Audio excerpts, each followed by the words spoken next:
Um, PSG are out of the Champions League. I am disgusted. I am. I feel sick, and um, I feel really crap. I feel really crap.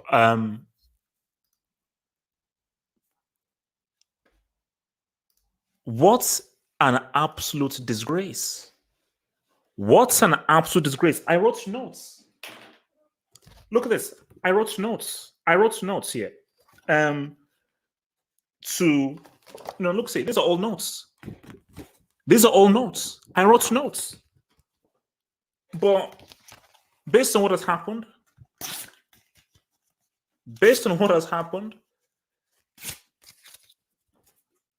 they mean nothing.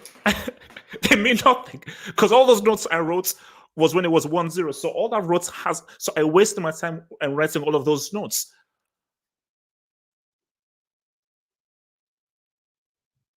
Pep could win this thing. Pep could win this thing. So I don't even know what to say or how to begin. I get it. You have to congratulate Man City. So, but no. First thing is, you guys are stupid. I'm sorry. Like I don't really care. You guys are really There's some very dumb people. There's some very stupid people out there, and a lot of you guys are stupid because you idiots. And I'm going to call you guys idiots. You idiots told me that City would be destroyed. That's what you guys said. I have the freaking tape. You said PSG would destroy them. 5-1. It's going to be a mismatch. And I told you that Pep isn't that stupid. Pep is going to have a plan for this. But you morons, you absolute losers, you told me that they would get destroyed. And I kept on reminding you that no, it won't happen. When will you listen to me? When will you listen to me? I've been doing this long enough to know how this goes. I said, everyone that will assume something, the opposite will happen. You stupid idiots. Why didn't you listen to me? Why didn't you listen to me? Now you look like complete morons. PSG are out. They're not scoring 2 clear goals in the second leg. That's not happening. They're out. They're out. I get it. Mbappe, I get it. Yeah, I get it. Mbappe, yeah. He still has a World Cup though. He still has a World Cup. Your goats don't have a World Cup. Your goats can't even score in a World Cup knockouts game. When your goats can score in a World Cup knockouts game, talk to me. He still has a World Cup. So say anything you want. He's got a World Cup and he's got in a World Cup final. Your goats flopped in a World Cup final, don't have a goal in a World Cup knockout. So yeah, show me your World Cup or say nothing. So he still surpasses you, your losers. Neymar, you're crap. Neymar is crap. He's garbage. He's useless. Never ever mention this guy in the same breath as Ronaldinho ever again. Because it is an insult to the greatness of Ronaldinho that you mention this absolute loser who rode the coattails. He rode the coattails of Messi and the Cannibal. That's what you did. You were their sideshow. You were their sidekick. You were their boy. They gave you life. Messi and the Cannibal Saurus, they breathed life into you. Okay, Marco, he did this thing. Fine. Marco okay. He didn't pop off. City, I'll give them credit. This was a great tactical plan. And I have to credit their reaction. Navas, you messed up. And even for the second goal, he messed up because like he could have done better, but Mahrez, that was clutch. Because that was a very well taken, because really, he found just that eye through the needle and it was amazing, man. But I cannot believe LSG showed up. See, I thought 1-1. I was thinking, okay, maybe 1-1. You managed to lose the first leg at your crib. May I remind people, Man City have scored 2 away goals. That means PSG needs to win the second leg by 2 clear goals. From what you saw there, do you believe that team is going to win by 2 clear goals? That's not going to happen. I'll be real with you guys. I am only a human being. I'm not perfect. I'm not from the BBC or from the ESPN who is so... I don't want Pep to win this. I don't want Pep Guardiola to win this. I really don't. Okay, because if he wins this, I know how arrogant this man will be. And I know how much he's going to come out with all this stupid crap about how, oh no, it's not me, it's just the team, because he's arrogant. because he knows that nobody gives him credit because Messi gave him life. And I know, and I've always managed to use that against this arrogance man, that Messi is the reason why I have the CLs. So if he now wins the CL with Man City, what can I say? He can spout all that stupid reverse psychology nonsense, and he did.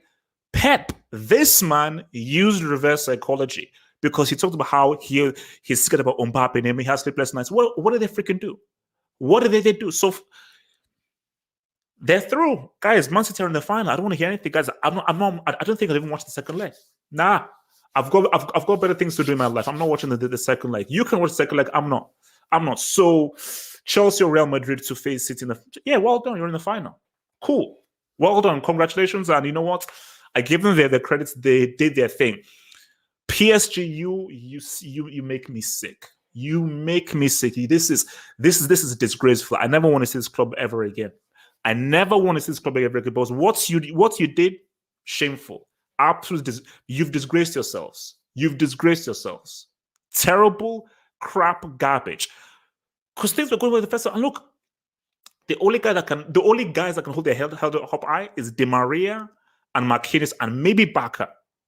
Maybe Barca can hold his head up high, but Di Maria and Marquinhos can hold their head up high. Mbappe was a no-show. He still has a World Cup though. He still has a World Cup. So says anything he wants, he's still got a World Cup. Your goats don't, because your goats are crap. Neymar, you're crap because you don't have a World Cup. You don't have the Copa America, and the Champions League you won was given to you by Messi and the Cannibal. So really, you're actually useless. You're actually useless. So how about you retire and just go and be a freaking actor? Because what you're doing as a football player, it's a waste. So Pep, well done. You're in the final. You did your thing, and we'll see who you face in the final. Well done. I thought we were going to have a good game. I thought we were going to have 2 good games. But no. PSG messed that up. PSG have now ruined the enjoyment of this. So, De Bruyne, yeah, cool. You did your thing. Fine. I mean, City, cool. Cool. Second half, they passed the ball well and all that stuff, man. Guys, I will send out the Hangout link. But guys, I have someone here who has not been here in a while. And anybody who's been watching the Football Hot since the beginning will know that this is literally a legend. There is no member of the Football Hot community who is much more beloved than this man. And I want it to be a surprise. Without further ado. Hey, wait. What's up, Double H? Guys, he's back. Hey. First of all, Joshua, before we go into the complete crap show that was this, where have you been? People have been missing you, bro. Where the hell have you been? It's been a lot of schoolwork, but I'm back. So, okay, but have you been watching like the videos and the tangas while you've been in grad school? Oh yes, of course, yeah. Of course. I've watched mainly the CL games, but yeah, I've watched the show. Okay, so guys, I'll send out the link support. So, Juman, so your thoughts on what? Let's just focus on this PSG game before we look at the other games. So PSG and City, man. Thoughts, bro? The game, it was a game of 2 halves. Like first half, I think Pep did a really good job. Like he did a good job because he neutralized Mbappe, and he did that too with who's the other guy from Dortmund? Like the Haaland. He did that with Haaland. Yeah. So I think City did well. Aside from conceding that half, they did well, and they didn't create that many chances. And PSG did, created the chances, but it was neutral first half. Second half, Navas. That was just, it was embarrassing to concede. No, horrible. Yeah, just embarrassing. At that level, you cannot concede like that. And then the other thing was, it was a great job from Pep. Like he usually flops at this stage, but he did it. I think he rose to the occasion, and I say Pep did a great job. And then Pochettino on the other side didn't do a good job because he should have managed the game. 60th minute, you're up 1-0. You made a substitution and then just see out the game. But I don't know what he was doing. And then And then what was the other one? Yeah, I mean, the positive for Double H, I think you need to relax. It's no. It's not over. I can't relax. No, it's not over. It's over. Okay. Yeah, because what's it called? The positive for PSG is like it was elementary mistakes. Like the one Navas, I'm not sure. I'm no comment on that one. And then the Mahrez, good free kick. I mean, with Paredes and Kimpembe, like you can't leave a space in the wall. But it was a tight game. Second half, I thought City did a real good job. Like City did a good job. Let me come to, because I've got things to say. Don't worry, guys. I will send the Hangout link in about another 5 minutes. So trust me, I'll tell you when the Hangout link is coming soon. So, City fan, now you were the only one who was confident. You were the only one who was confident. Everyone was saying. So, what do you have to say now specifically after everybody doubted Man City? There's something. As I said last time, I think I said it on the Hangout, and Gatlock was here to record me. And people were laughing. I say that there's just something, even in my preview, I did a preview on my own channel. I said there's a feeling that we're going to win 2-1. We're going to suffer, but we're going to win 2-1. Something was just telling me 2-1. And I was arguing with people the whole day today in the chat on Twitter. They were telling me, I was like, we're going to score. Whether we lose or not today, we're going to score. And one of the guys, Luciano, said, Patrick, but Kimpembe and Marquinhos are the best centre-back pairing. I was like, trust me, that first 9, there's madness to it. We look like we're not going to score, but once you give that first 9 an opportunity, they'll find a way. Okay, look, we were lucky with the De Bruyne goal, but you know what? We were going to take it. Mahrez free kick, Marquinhos jumped. They didn't do anything. Yeah. No. But it was.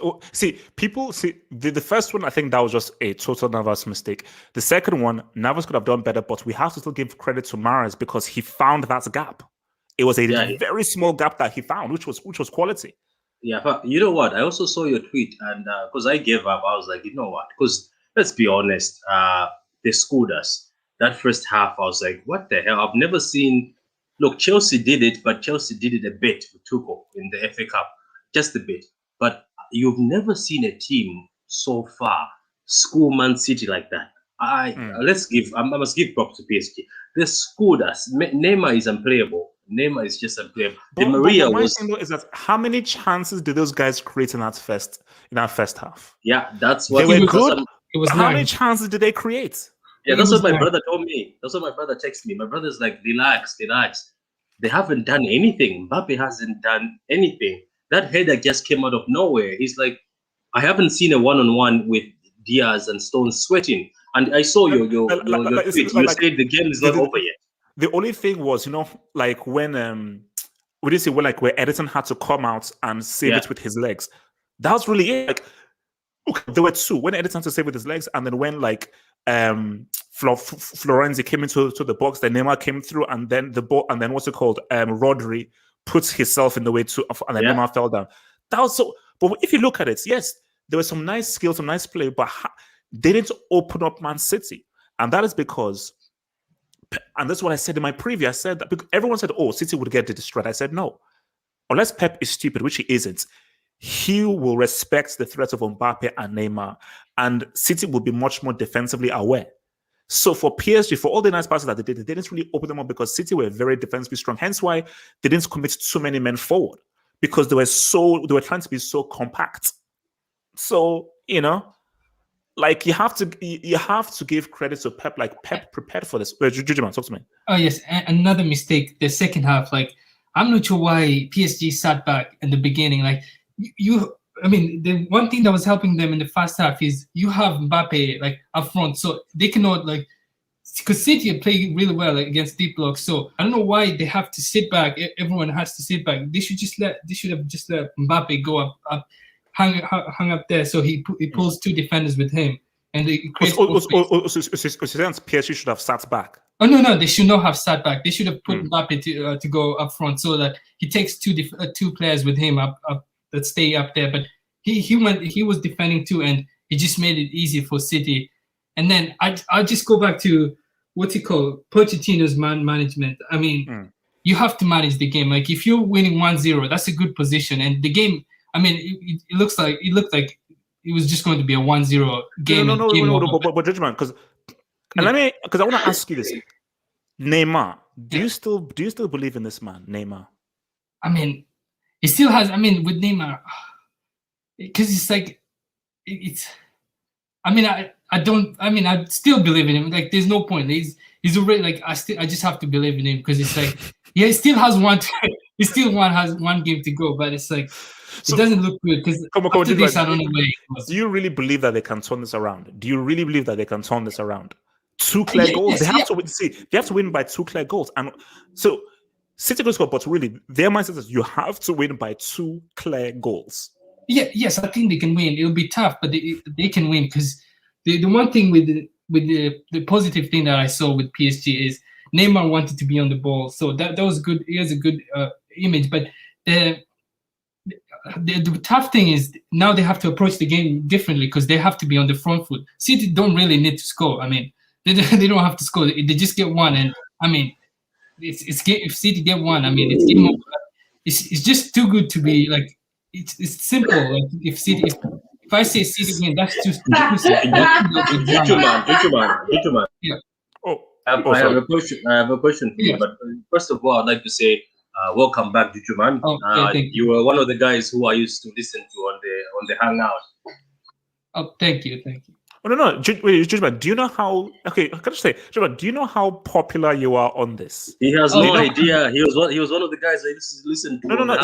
The amount of times people have said, "Where is Jujuman? Where is Jujuman? Where is Jujuman?" The amount of people that have been asking for you, it's insane. Yeah, thank you, guys. What have you been doing? Where have you been? I know it's just cool. That's cool. Like, yeah, it's grad school. But HH says you got rich and you're. Oh no. I know. Okay, anyway, gentlemen, I wanted to ask you something, right? Yeah. Because you're saying, look, I'm not trying to say PSG can come back, but here's the thing. Do you know that if there is a team that you can't be, like, let's say 2-1 against, and you want to score 2-0 against, if there's a team not to do that against Pep's team, because what's going to happen is he's going to play that false 9 again, and the reason why he plays it is because they'll keep the ball. They're going to keep that ball. So, right, either what's going to happen is they'll keep the ball, and if Neymar and those guys say, okay, let's press, it might be dangerous for them because if they press and they leave space behind. Yeah. If they don't beat the press, if they don't get the ball away, it's trouble. Yes, but I just think it's too easy, like to say like the ties are over, all of them. No, we're not saying that though. And I know what you're saying, but just like as True City fan just said. Yeah. This is a really bad situation for PSG. It is a great situation for Man City. Based on how Pep plays and how they go, it is a beautiful... Because see, City know that we can score again. And very rarely do City go through a game without scoring. So if you assume that City will score, that means PSG needs... Because for me, PSG needs 3 goals. PSG are not winning 2-0. That's not happening. So if they have to go through, they need at least 3 goals.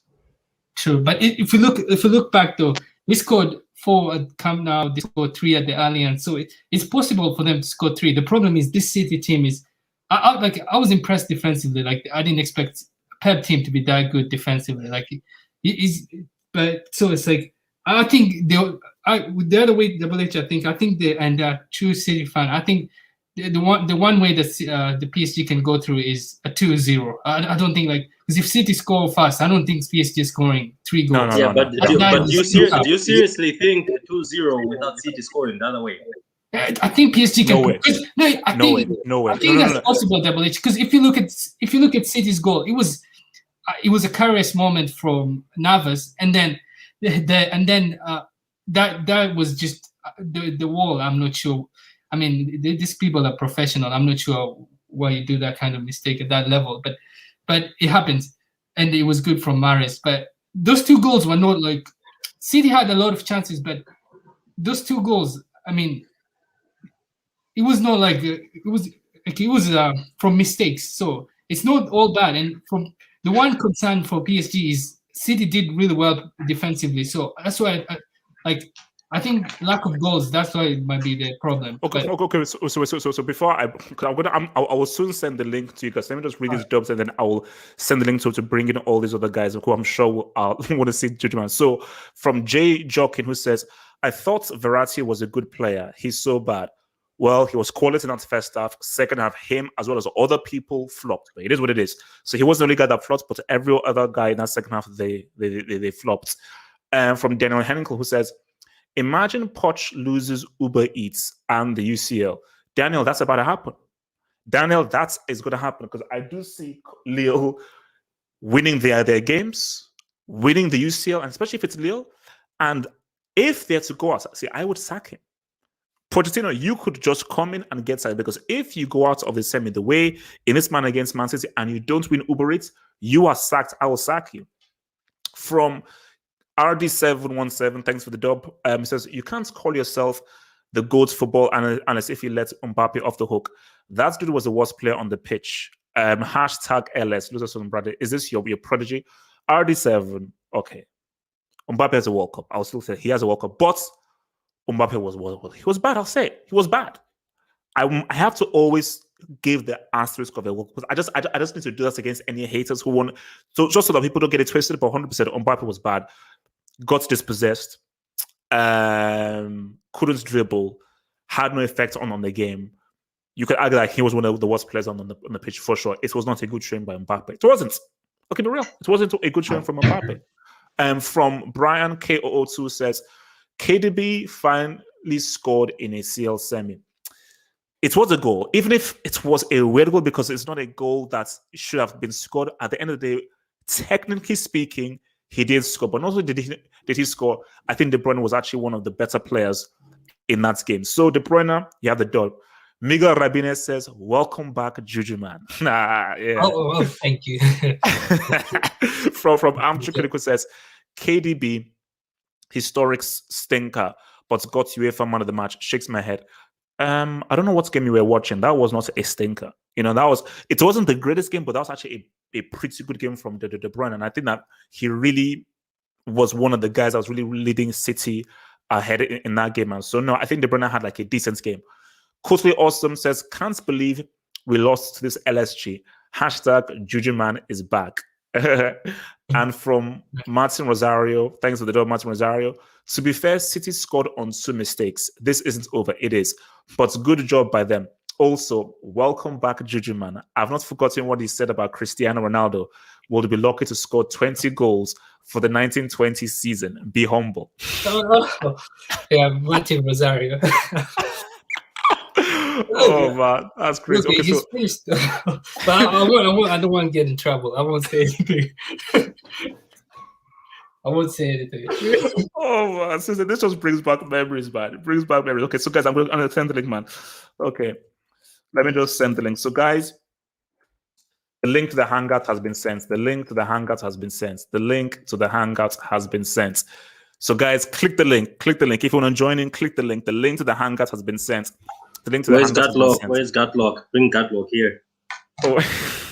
I want Gatlock. He was recording me. Please play that clip. Play that clip. Where's Gatlock? He has to play that clip. Oh man! All right, let's see what I'm saying, man. Oh, beautiful, man. Okay, so guys, don't worry, guys. I'll be flipping the guys in and out. So I'll be removing guys, putting guys back in, removing guys, putting guys back in. So I'll try and make sure that everybody has as much time as possible to speak. So don't worry, guys. I'll tell you whenever there is space, so you guys can speak. But I've got to come first to Ahmad, man. Ahmad, man, what happened, bro? Hey, Chich. I really don't know what to say, man. I truly believe PSG lost the game, City didn't win it. That's my honest feeling. Because I think in the first half, we did a perfect first half. In the second half, we let them have the ball. They didn't threaten us, no danger. They didn't have any movement. They didn't make those through balls. I think we controlled it pretty well. But then out of nowhere, man, that cross De Bruyne made. And Navas was asleep. I can't blame Navas because he has been brilliant whole season, but he should save that or at least make a reaction earlier. And then the second goal they scored it was like destined for us to lose. And then I think we lost our head. After that first goal, we lost our head because Idrissa Gueye, Neymar, what are you guys doing? Stupid tackles you're doing. It's so unnecessary. So I really don't know what to say. I think City didn't play pretty good. I don't think they were outstanding or something like that. I think we lost the game. I think our mistakes made us lost the game. And that's the thing that hurts because I would be more acceptable of City outclassing us, playing us out of the park. Because I would have admit like, okay, fair enough, we couldn't do anything about it. But this, like, I honestly think it isn't a 2-1 game if those mistakes didn't happen. But we made the mistakes, so we have nothing to blame but ourselves. And it's so I don't know what to say because I think we played beautifully in the first half. Verratti, Paredes playing with the City players, Neymar dribbling through 1, 2, 3 players. But but all that is forgotten because you're in a very difficult situation right now. And you see, people may think that I'm being extreme. I'll be real with you. I don't know how you get a 2-0, 3-1, or a 4-2 in that second leg. I agree with you because I don't see PSG chasing a game. I can see us defending a game, but I can't see us chasing a game. That's a problem because I think we will lose our head. Yes. But I see people blaming Poch and calling him a bottle job. But this is because his history at Tottenham. If this was another manager, they wouldn't say this. Oh no! I This don't is blame on Poch for Pochettino. this. It's not on Pochettino. Bro, the tactics were perfect. Did you see how Verratti held Bakker on the left-hand side? How we closed the spaces? They didn't do anything to us, really, when it comes to the attacking. They played very good and passed the ball from the right to the left. But other than that, it was only individual mistakes that made us lose that game. But Fair enough. still, I don't know what to say. But you still need to react. And my thing is, it was a game that's indiscipline. And I still feel that even when you were 1-0 down, I didn't see a reaction. And even before the goal, like that second half, PSG went to sleep for that second half. And they allowed Man City back in the game. But I City think we raised were the level pretty good and PSG defensively. just... Was it? Like I think we were good defensively. Marquinhos having an outstanding performance, cleaning everything, scored the first goal. But No. But even I said that, PSG, you needed that second goal. That second goal was key to keep up the pressure. And by not getting that second goal, you were always susceptible to City coming back. Like in the Champions League, you must always be aware. You are one goal away from the game just turning on its head. Hence why, yeah, you can try and defend that 1-0. You really should get that second goal. You really should be getting that freaking second G, man. So skipping a stack. Ahmad, I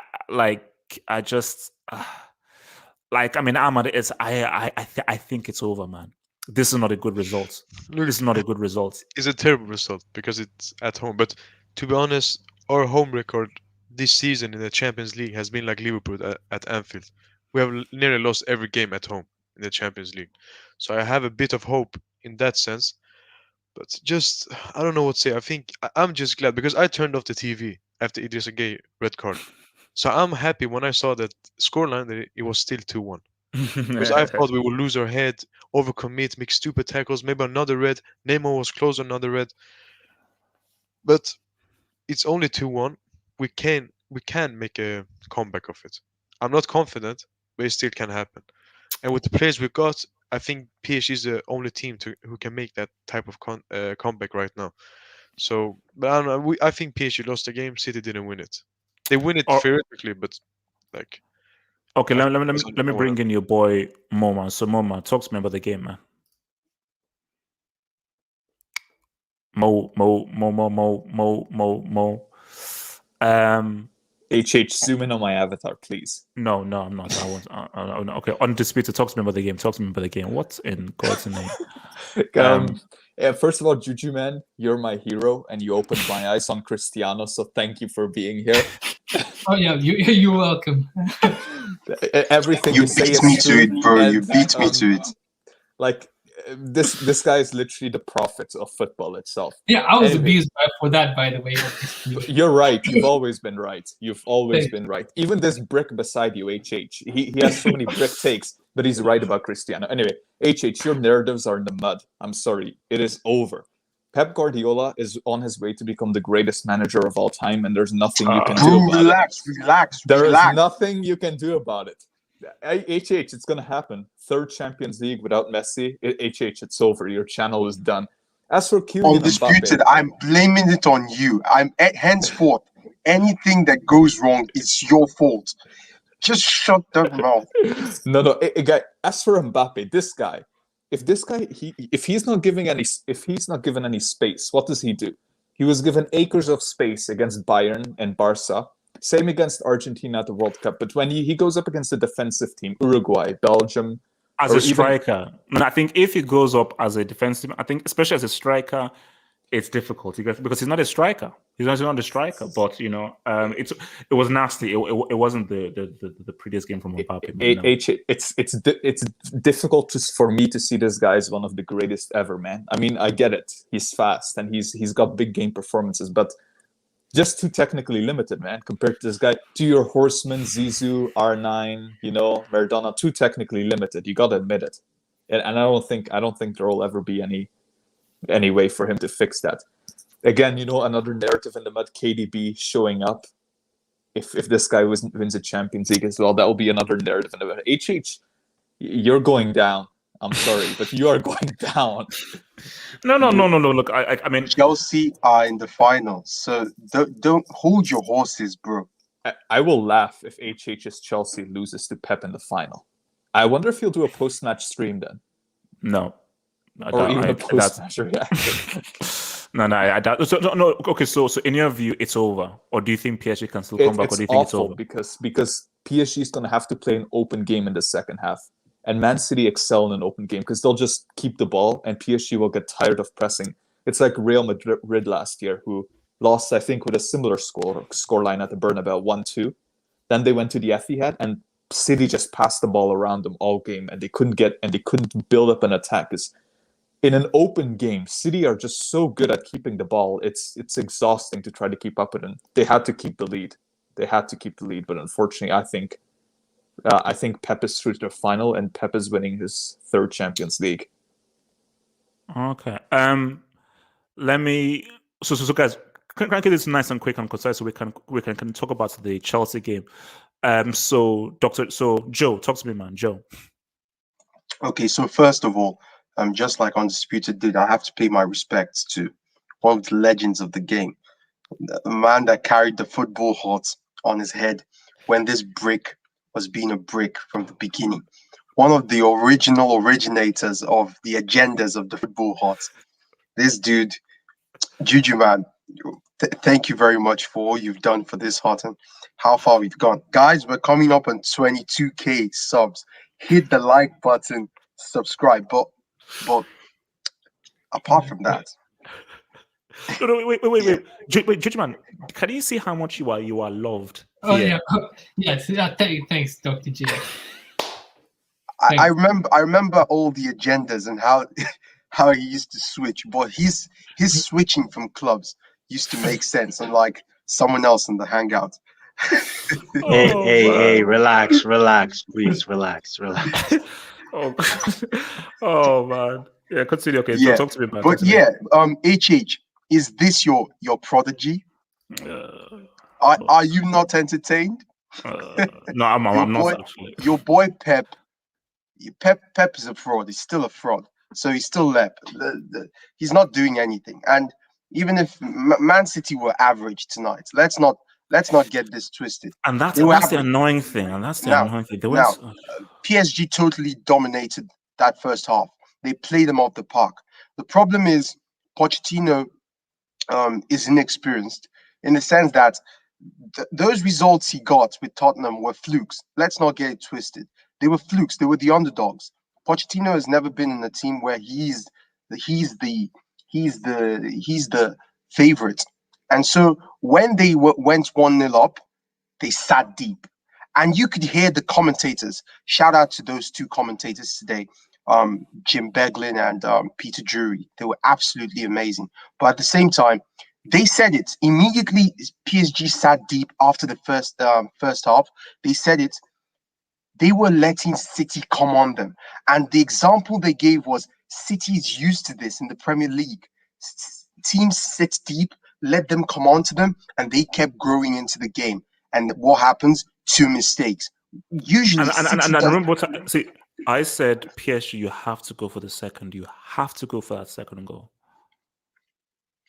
100%. And a lot of times you noted that City makes they make the difference not from chances they create out of nothing.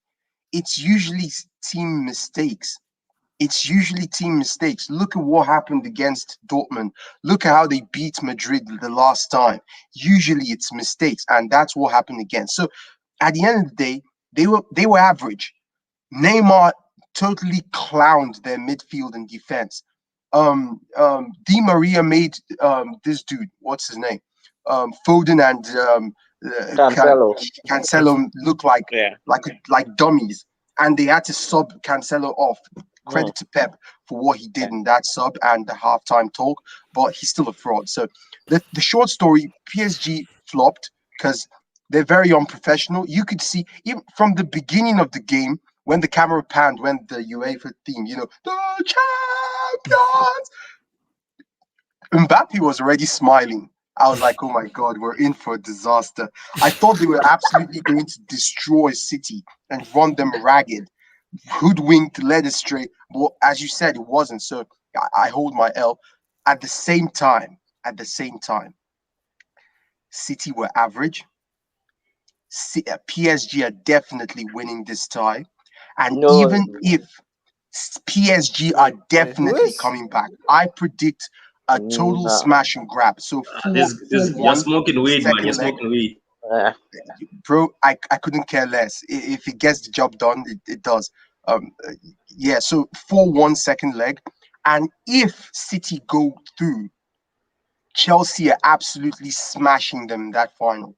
It's not even close. They're going to be dominated. That's actually true. Chelsea are not in a final yet, bro.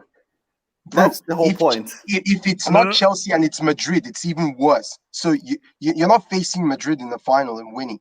Okay, wait. So before I come to Osasuna, man, let me just take some of these dubs real quick, then I'll come to Osasuna. So from Danny King, thank you for the dub, Danny King. United beat City 2-0 at the Etihad. So PSG have a chance. I think this is the difference. It's a CL semi, and City know that they're now holding a lead. This is a two-legged affair, not like a one-legged affair. It's a totally different ball of wax. From Yass's side again, who says, Ahmed, you guys sacked Tuchel for Pochettino. Mbappe, as good as he is, he's a very limited player. He cannot play as a striker. This is true. He cannot play as a striker, and yes, he is limited. I think Mbappe is like an impact player. He just makes those quick impacts. But yeah, he didn't have that great a game. And yeah, Pochettino. I'm supposed to no. I'm going to forget this has nothing to do with Pochettino. You could say, okay, they should attack and everything, but those 2 goals were mistakes made by Navas. It is what it is. So that has nothing to do with the Pochettino. But all you can say to Pochettino is you should not have sat back. You should have aggressively gone for the second goal when you were clearly the better team. You knew you were the better team. You should not have sat back. From Hakim, who says, and this is the Inter fan, if we win Saturday, we are Scudetto champs. Apology. Hell no. It's what you should have done. And Hakim, you tell me why a testy baby called Ansu Fati knocked you out and you couldn't get through a CL group stage with Shakhtar Donetsk and Mönchengladbach. You explain that to me. But Lukaku is that dude. From Ivorian Child, thank you for the double Ivorian Child. It says PSG have this bratty aura about them. It was all fun and games till they were the ones to face adversity and chase the game. The second half goes to show how little character PSG have. It's over. And this is the thing. For me, what makes a true team is how can you react? How can you come back? How do you face adversity? And that is the key. This is why they're going to be tested. This isn't like being behind against Atalanta. You're not behind against Pep Guardiola and Man City. And you face a gargantuan task of trying to turn this tie around in that second leg. But for me, I especially just the way that they just sort of fell apart for me, I was really feeling that. So let me come now to Osasuna. Talk to me, Osasuna. Am I having mic problems? No. We can hear you. Okay. Good. First of all, good to meet you, Juju man. I've seen a couple of videos from you. You are legendary in that Liverpool-Barcelona hangout. I'm going to go into this a bit more tactically than I usually do. Thank you. Yes. I'm going to go into this a bit more tactically than I have been recently, since I can. This was a total Pep masterclass. But not in the way that you would think. It was because PSG are the better team. They have the better players. They have the better attack. They have the better way of going about football. And when you have the worst team, that's when management comes in. So when I say it was a masterclass, Pep did have a tactic for that first half. It was just that Poch didn't fall for it. He simply said to his players, "Go play. It is what it is. Do your thing." And that's what they did. They destroyed City. City were chasing shadows. It was like men against boys. But how many chances did PSG create? And that's where I say Pochettino is fully to blame.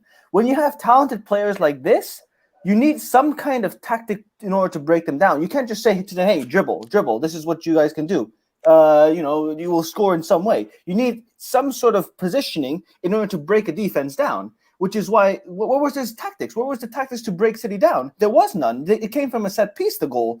Like, they were getting to brilliant spots. There was just the last ball was missing. And when the last ball is missing, you put it on the manager, because the manager is the one that says, "Hey, this is where your positioning should be. Mbappe, play here, not play there. Be in this position. Neymar, be in this position," instead of floating off. They were all watching the ball. And while City were maintaining positional discipline. And even with that, PSG still got a couple of chances just because of the quality they had. Florenzi and Di Maria were making Foden look like an actual child. They were making Cancelo look like he was playing back at Juventus. And while Neymar and what's his face? Bakker, I swear, Bakker is one of the worst players I've ever seen in my life. And he's Dutch, and I had to support my Dutch guys. That second half, you saw what kind of player he was. He looked like I don't know. I don't want to go too far with this, but he looked like prime Cristiano in that first half, practically. Nah. I mean, that defense was the side backs were getting so badly exposed because the center backs were so focused on keeping Mbappe quiet. People say Mbappe bricked it. It's because City made Mbappe brick it. But then you get to the second half. City didn't change much. They really didn't. The tactic was sort of the same. The only thing that happened was that Pochettino fell for the trap. Pep, the entire game, thought, we will struggle. We will suffer. Let's hope to get out of this with a 1-0 loss or something. Maybe score a lucky goal 1-1. They were just trying to suffer and get through it because they knew they had the worst team. It was just, say, defensively sort of solid. They won't have anything to break this down too much. If we concede from a set piece, it is what it is. But if they decide that they don't want to play football anymore, if they decide that Neymar and Di Maria are defenders and not attackers, then we pounce. We pounce on them, and the side backs push up. We immediately take control of the game. And Pochettino just fell for it at minute 55. As soon as, Mbappe set up that chance for, I think his name was Verratti. He set it up for Verratti, but Verratti just couldn't get a foot on the ball. After that minute, it was all City because the PSG decided we don't want to play anymore. We don't want to play our game. If they just played their game, they would have continued dominating City. Because Pep, that was the entire game plan. For the whole game, let's suffer, and when they sit back, we pounce. We punish them. City didn't do anything special. They got two incredibly lucky goals. They just knew what to do, which is why I say it's a Pep masterclass. This is all on the manager. Because the two best chances that City had were for Foden. And Foden kind of bricked it today. In your view, though, is it over? I want to say it is, but this is where I'm actually really happy about this result. Now we have the chance for a real lep stream. If he manages to throw this, we have a chance for an actual lep stream. Not like a lep stream where he would have, it would have been like him getting knocked out by PSG. Oh, well. No, he completely would have thrown. No. But also, I was like, I think it's over, bro. I think it's over as well. But if PSG decide, because we saw the PSG from the second half, because they were ahead in the first half and they were so dominant that they were like, hey, how the hell can this happen? That's why they got over their heads and everything. The next week, they'll be prepared. They'll be like, okay, this is our plan. This is what we're going to do. We stick to it. And Pochettino might actually have some tactics next week. So that's why I say perhaps there is a chance for PSG here, because once they get out of their own heads, they go back to the field 0-0. We consider this a 0-0 game. Just go for it again. I feel like City could really suffer again and again, and maybe the suffering will actually lead to more goals for PSG, because City might get in their own heads like, hey, we're this close to a final. You saw the pressure that Foden was under, eh? He was playing his first semi, and he kind of sort of had a bad game. So I think that's why there is a chance for PSG, but I think it's kind of over. I think we have our final decided: Real Madrid against Man City. So now I want to look. So before I go to others, I want to ask Juju Man something. But before I come to Juju Man and all of the others, let me just read some of these dubs, man. So from Yassir's side, thank you for the dub. Who says, "Here is why it's over. Man City has to bottle it, and I don't see them allowing PSG to score twice and lose the game. Not happening. LSG. And City has to bottle it. Look." A left stream could be on the horizon, even if I think the left stream is different, but it could be on the horizon if they get smacked up. But yes, I said, I agree with you. It's over. I think City know the position they're in, and just based on City's tactic, the fact that they are defending a lead, this isn't like a one-off game. They're now defending a lead, and the homeboys have to now win by 2 clear goals. It's a different psychology they have as opposed to this just being like a one-off game that you play against a Man United. I think for them now, they're good. They're good. Nata says, half up lets me in. You can't hide. Yes, I can. And yes, I'll let you in, Nata. I'll create space for you. From it's T. Obey, who says, Neymar showing why the eye test is overrated. It isn't overrated. It isn't overrated. The eye test is very, very important, but you need to combine the eye test with character and execution.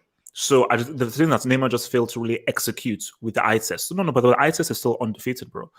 From Armchair Critic, man, thank you for the dub. Mbappe's done enough this CL to not get any hits. But I'm sure this is the harsh life of this world, man. Is that's your next game. You're only as good as your next game. You're always good as your next game, and you're always good as your last game. Like it's everything is current. Everything is current. So people will forget what he did against Barca and Bayern. I will say, why did you not show up in this game? From Hassan, who says, Juju man, love you, bro. You're my idol. All hail Juju man. from Kevin Higgins, who says, City v Madrid, Pep v Zidane, please. Well, for me, I believe City are in the final. But Kevin, that is a whole other situation right now between Real Madrid and Chelsea on Thursday. The battle at the ball. And Yassir's side says, here is why I blame Lochetino. As a manager, you need to manage the game. What did Lochetino do to change the game tactically? Nothing. I think, for me, as we said again, once you are 1-0 up, you know you're the better team. You have to come out in the second half aggressively and not they allowed City back in the game. So you can put that on Navas, the mistakes, but watching the game, PSG sat back and they allowed City to come onto them. And when you allow a team to come onto and they gain confidence, things can happen. So you created a scenario where something can happen, and something did happen. Whereas if you're like, no, let us now aggressively attack these guys, play with much more with more incision. Maybe now pull out Mbappe. Maybe play Neymar deeper in midfield. Move Mbappe out. Put another. Just try and just change things. Free Mbappe up and try to actively get the second goal. And I said it on my stream. I said, no, PSG, you need a second goal. You need a second goal here. You don't want, because this thing at 1-0, things can change just like that. Things can change just like that. You can be in control at one time. Before you know it, you're now pretty much losing that game, man. So, Juju, man, I want to ask you something. HH, can I just read out something? I just read. Go for it. For all of you, before Juju, man. Sorry, Juju, man. PSG did not have a single shot on target after the 28th minute against City. They had just one shot on target total in the second half. Damn. So, again, the second half, they flopped. City shut them down. Shut them down. So before I come to Jamal, Juju man, what are your thoughts about Chelsea, Real Madrid? Your thoughts there with Chelsea and Real Madrid in particular? I thought Madrid players look tired. Modric, they just look tired for some reason. with Chelsea, I was impressed with Rudiger. I think Rudiger, like, he's like, I don't want to go ahead of myself, but he looks like a great, maybe one of the best, maybe the best German defender right now. But I don't want to get ahead of that. But he was amazing. That was a great performance yesterday. And the other thing with the Pulisic was good. Like, I was impressed. Like, I was like, this guy's American. This is great. and then Mason Mount was good because I thought he was just English hype. He was good. So do you think Mount is actually that great, or do you think that he's good? I think he's good. Like, because sometimes I'm skeptical about like when they praise players a lot in the English Premier League, but I mean he did a good job against Madrid, so I'll give him his credit. And N'Golo Kante, I mean everyone knows Kante. I mean he's good too. But I was impressed with Chelsea, and with the tie overall. I mean, it's not over because it's not all these ties are both ties. I think they're still open. It'll come down like the Champions League semis. It'll come down to fine margins. Like the one mistake that's it. Like that's it. But I still with the Chelsea Madrid tie, it's still open. But no. But who do you give the edge to, Chelsea or Madrid? I'll give it to Chelsea just based on they look the more energetic team and I mean, but the one concerning thing, they don't have strikers that can finish. So I don't know. Is Giroud that bad that he cannot start? I mean, I have no idea, bro. I have no idea. Wait, by the way, you know Cristiano is trying to get Juventus top 4 currently in Serie, by the way. Oh yeah, I'm not surprised by the way. I said this like 3 years ago, but Juventus fan didn't want to listen. But yeah, but it's like Juve they declined since they signed him because it's like hey, Juju man, easy. Juju man, can I quickly ask? Cristiano fanboys point out something. Wait, no. Oh, sorry. No. We have to move because trust me, I don't want to derail this too crazy. But easy. So let me come to Jamal because trust me, I know where you're going on this business. Let's just chill. Jamal, talk to me. About this game. Yeah, man. First, I have to say, Juju, man, the stuttering goat. You're one of the best in this hangout, man. You're one of my idols. Oh, thank you. One of the best and all-time one-liners you hit was when you call, I think you called Mohamed Salah the Egyptian icon. Yes. I mean, I don't know what happened this season, but if easy. All right. Yeah, man. Before I start, I have to ask you 2 questions. First question, is Mbappe a better footballer than CR7? Not this CR7, prime CR7. Oh, no way, no. I mean, yes, crap. And the next one is, how much does Mbappe get in the eye test? Be honest. Jamal, I'll get back to you on that. Just analyze the game. I need to check my records. So when I know, I'll tell you how to do. I'll just say, for me, quick, I'll give him 50. He just about passed 50%. But yeah, man.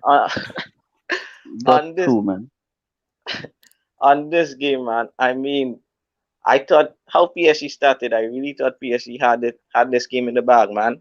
I really thought because they started good. I know you're vexed, and I know you're angry, but Neymar wasn't crap. Neymar was all right, man. He was all right. Second half? Yeah, second half, yeah, he was a little bit crap. But overall, I think he had a good game. The biggest fool on this thing is Idrissa, man. I mean, come on. You give away the free kick, and bro, keep your head. That was 100% red card. Oh, for sure. I heard some people saying that how it wasn't a red card and that how UEFA don't like PSG. Come on, man. No, it was a red. Straight red. Yeah, man. And HH, bro, I am breaking it because I do not want the all-English final, man. I do not want these guys to win the Champions League, man. I was hoping PSG do something, but bro, I really don't want Chelsea or Manchester City in the final. So I'm just praying PSG. Yeah, no. See, I've always said that.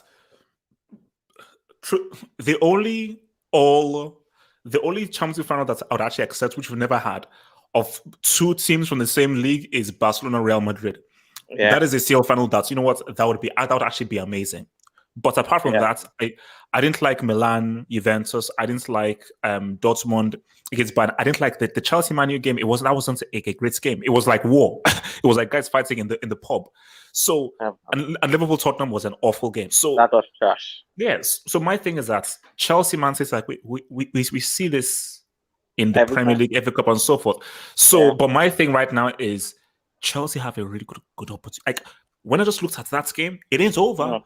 But Chelsea have we'll talk about that after we've done it, but Chelsea have a real opportunity. So based on how things are, there is a high percentage of it being a Chelsea Man City. Like there's a good chance. Yeah, but HH, I have to. Can I quickly talk about the Chelsea Real Madrid game? Go for it. Yeah. You know what? I was really shocked by Real Madrid, man, because Chelsea actually done the same tactic we tried to do. I'm just surprised how the Chelsea midfield really pressed the living life out of Real Madrid.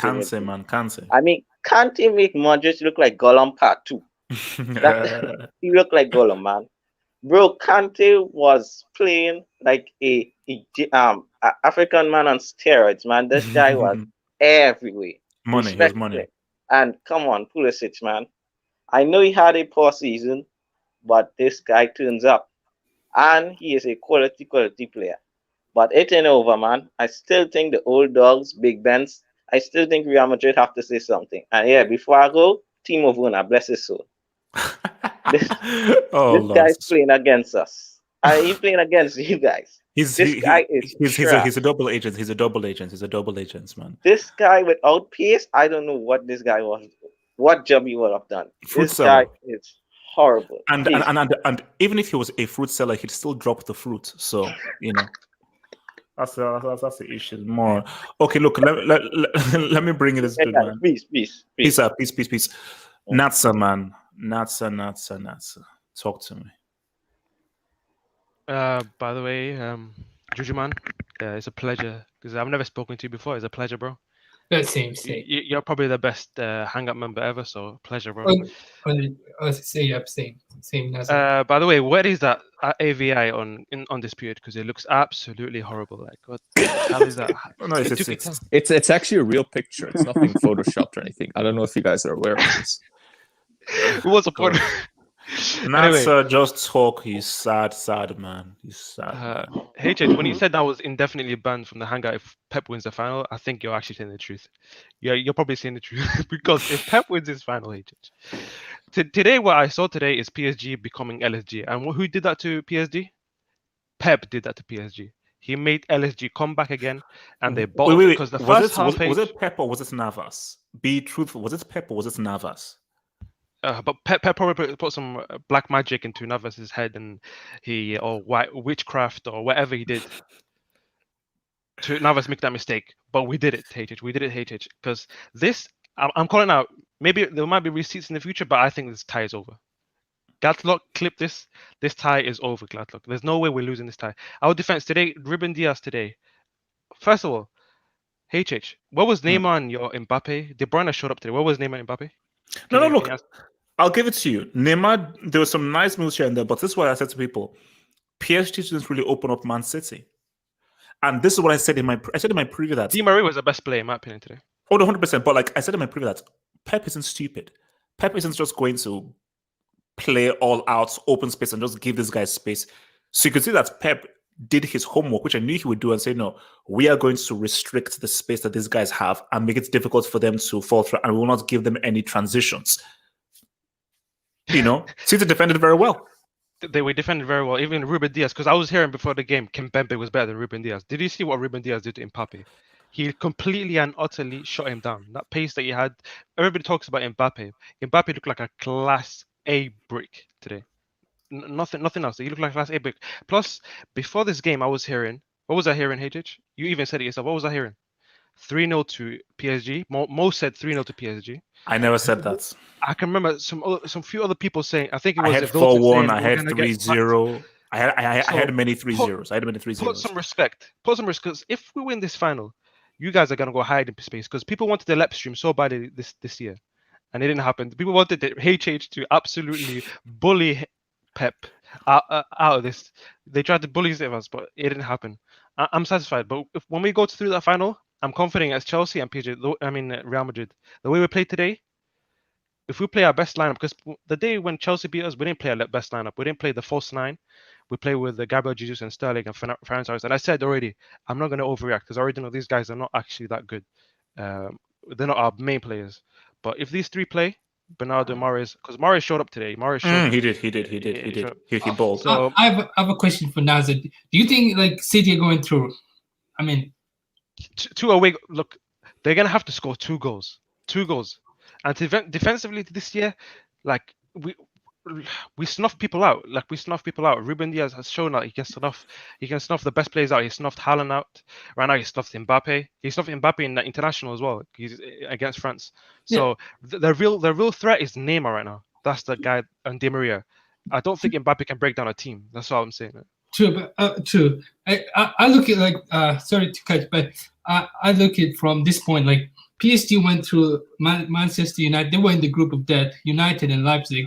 And then they beat Barcelona and they beat Bayern Munich. And I mean, to think that they just out like this, I mean, it's too good to be true. I mean, it's too good to be true for City. It's just too easy. It's too easy. You feel like there'll be drama coming. No, if it's too easy, if it's like that, like see PSG are out like that after all that. I mean, it just I don't know. It doesn't make sense. Yeah, but if we go easy, if we go through the easy the next leg against PSG, then we've been the best team because PSG beat Bayern. True. What has Real Madrid done really in the Champions League? They haven't beaten anyone really big. If they beat Chelsea, then they've beaten someone real big. But if Chelsea beat Real Madrid, then they've beaten someone real big. But what have they really done in the Champions League? Have they beaten the best sides? Because Bayern, it was the best side coming into this. Everybody was saying they're going to win 2 times in a row. So if City beat PSG, they've beaten the best team. So they're going to come down here with a good mentality. So if we do, if next leg, if we go through easily, then I think everybody should be scared of Pep. That's what I'm going to say. True. Can I go? The one thing though, I think was it just sounds too good to be true that the tie is over just like that. It's too easy. But City have made it. It's not because I know what you're saying where it's too easy, but like City have done it like this. Because City have created and they have worked for this scenario. And this scenario is just really bad. Do you know what the real tactical change was? Because in the first half, Phil Foden was playing wide and Mahrez was playing wide. As soon as he moved them into the middle, people were saying because PSG sat back. It wasn't that because he moved Foden into the middle. Who won that free kick? I think one of the first free kicks when the pressure started to mount, Foden won that free kick in the middle. Mahrez, Bernardo, everybody was compact in the middle because they were trying to 2-man every wing we had. They were 2-manning because with Florenzi, I think Florenzi, someone was helping him. I can't remember who it was. Florenzi, someone was helping him in the 2-man against Foden. Same thing with Mahrez, 2-man. So as soon as they moved to the middle, they found it hard. So people were trying to say, PSG. They did outclass us in the first half, but Pep made a tactical change. It wasn't because PSG sat back. They were sitting back in the first place in the beginning, in the first half. So the second half, same thing happened, but he changed tactically. He changed his way. Yeah, that's what I'm going to say. And Naza. He also put in Zinchenko. Zinchenko changed. Yeah, Zinchenko changed the game as well because Cancelo was trying to play as a winger as well. And also he was on a yellow. Cancelo was on a yellow. Yeah, yellow card. Yeah. Oh, okay. So wait, let me bring in Ben. Ben, talk to me, man. Ben, speak the truth, please. Ben, speak the truth. Don't break your mic. Come on, Ben. Ben, going once, going twice. Ben. All right. Get to sabotage his mic, man. Red, talk to me. Red, going once, going twice. Red. What happened to? Okay, there we go. Red. Okay. Mo. Yeah. Okay. First of all, look, Nadza, you're right. I did say 3-0 and I break my prediction. So I hold my hands up. But how come everyone remembers when I get it wrong? Why doesn't anyone remember when I get it right, man? That's how life works. Look, it's not over. Okay? I just want to start there. I'm going to talk about the game and give City their flowers, but it's not over. First of all, and I'll get to that in a second. First of all, first half, PSG played really well, but as guys said, I don't know why they sat back so much in the second half. It didn't make sense to me. But to be fair, like Naza said, like Guardiola did make good adjustments. It wasn't like just all City's doing. Like, give them some credit. Foden's role changed. Someone just said Zinchenko coming on for Cancelo was a game changer because Di Maria had Cancelo on toast. So Zinchenko was big. De Bruyne started getting involved more because De Bruyne was a ghost in the first half, but then he started dropping deeper, getting the ball. So he and whenever De Bruyne is on the ball for Man City, good things happen. Whenever something good happens for Man City, he's usually behind it. Foden didn't have the best game, but still, like, he occupied defenders, which was good enough. Mahrez, a hell of a free kick. I mean, I know it's a mistake by the wall and by Navas, but still, good free kick. Why is it not over? It's because, first of all, this is not the first Champions League game we've ever seen. 2-1 isn't an impossible result, and everyone is saying they have to win by 2 clear goals. No, they don't. They could win 3-2 and go through, or 4-3. So it doesn't have to be by 2 clear goals.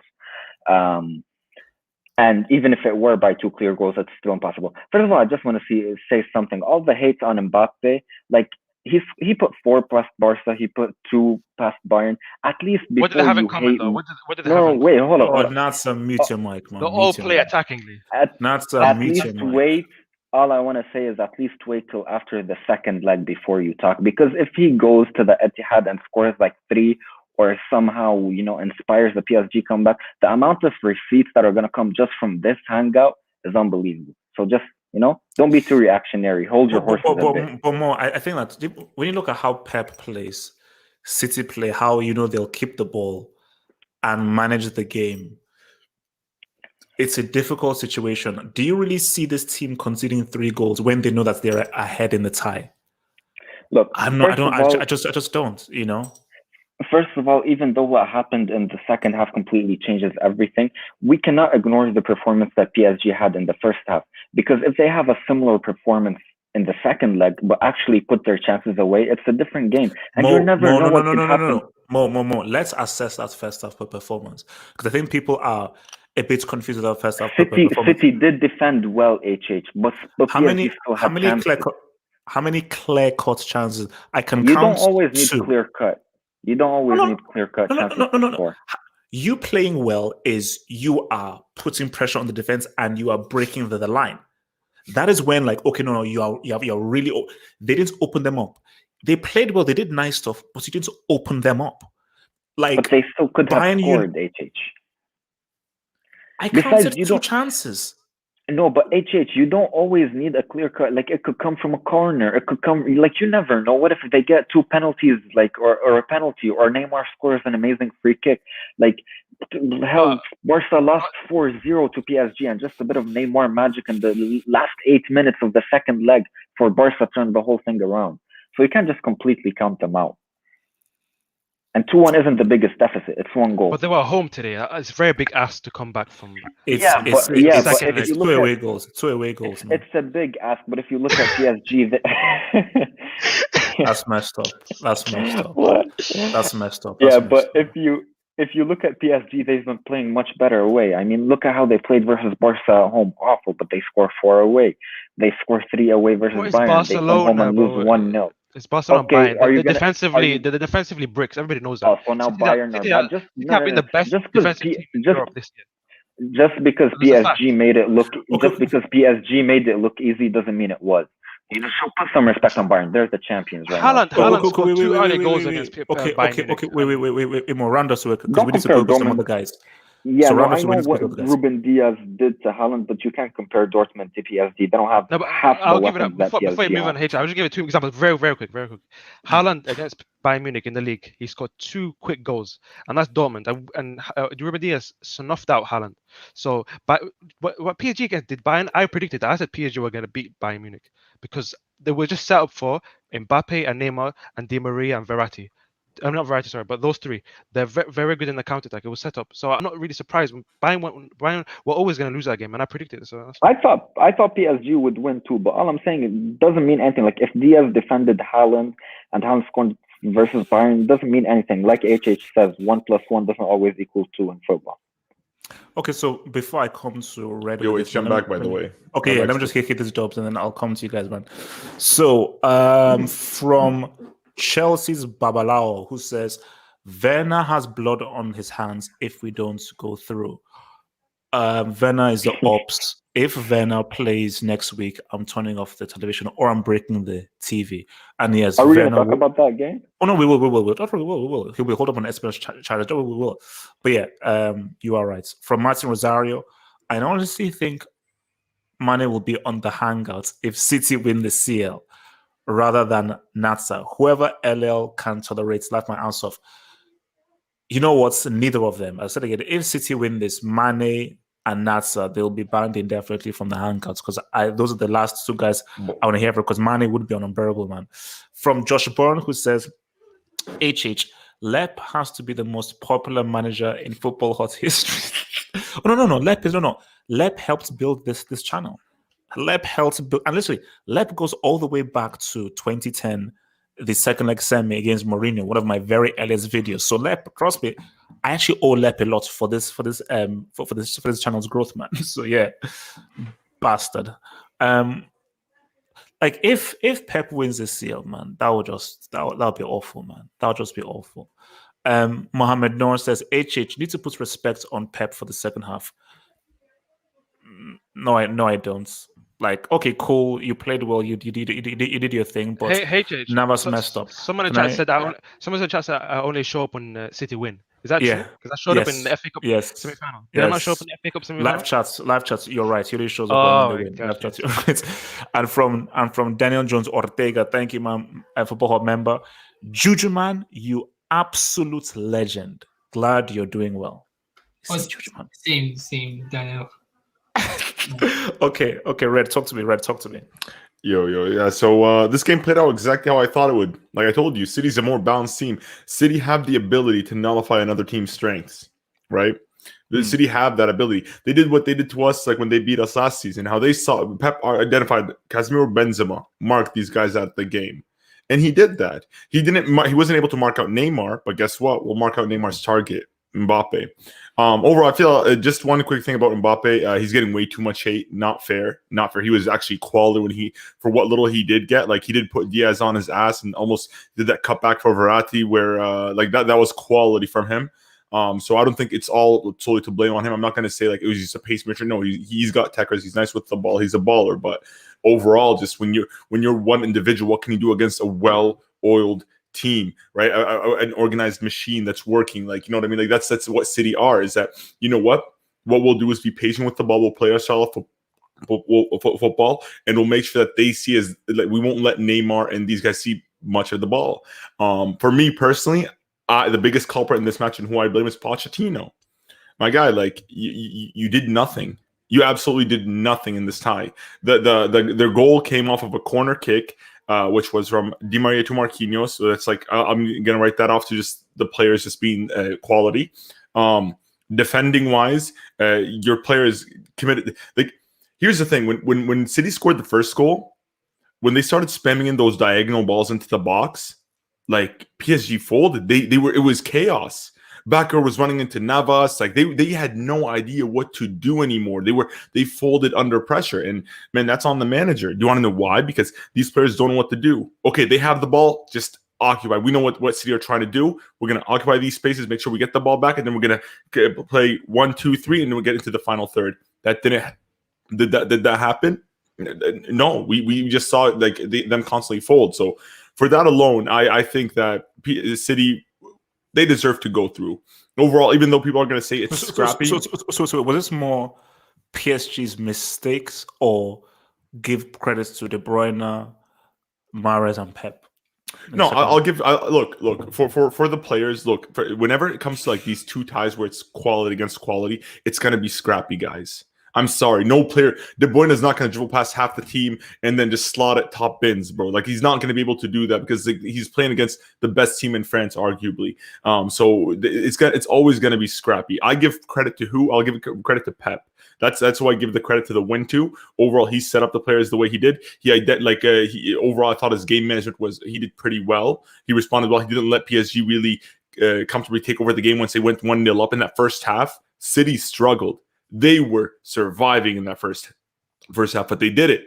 Then they came back in the second half and responded in an excellent manner. That comes down to the manager, right? You can obviously give credit to Mahrez, wonderful free kick, bro. This guy is clutch, man. This isn't the first time he's done this too. He did this in AFCON too. So Mahrez, man, he's up there, man. He's up there. So you didn't to say that, like any other example. What's the point, bro?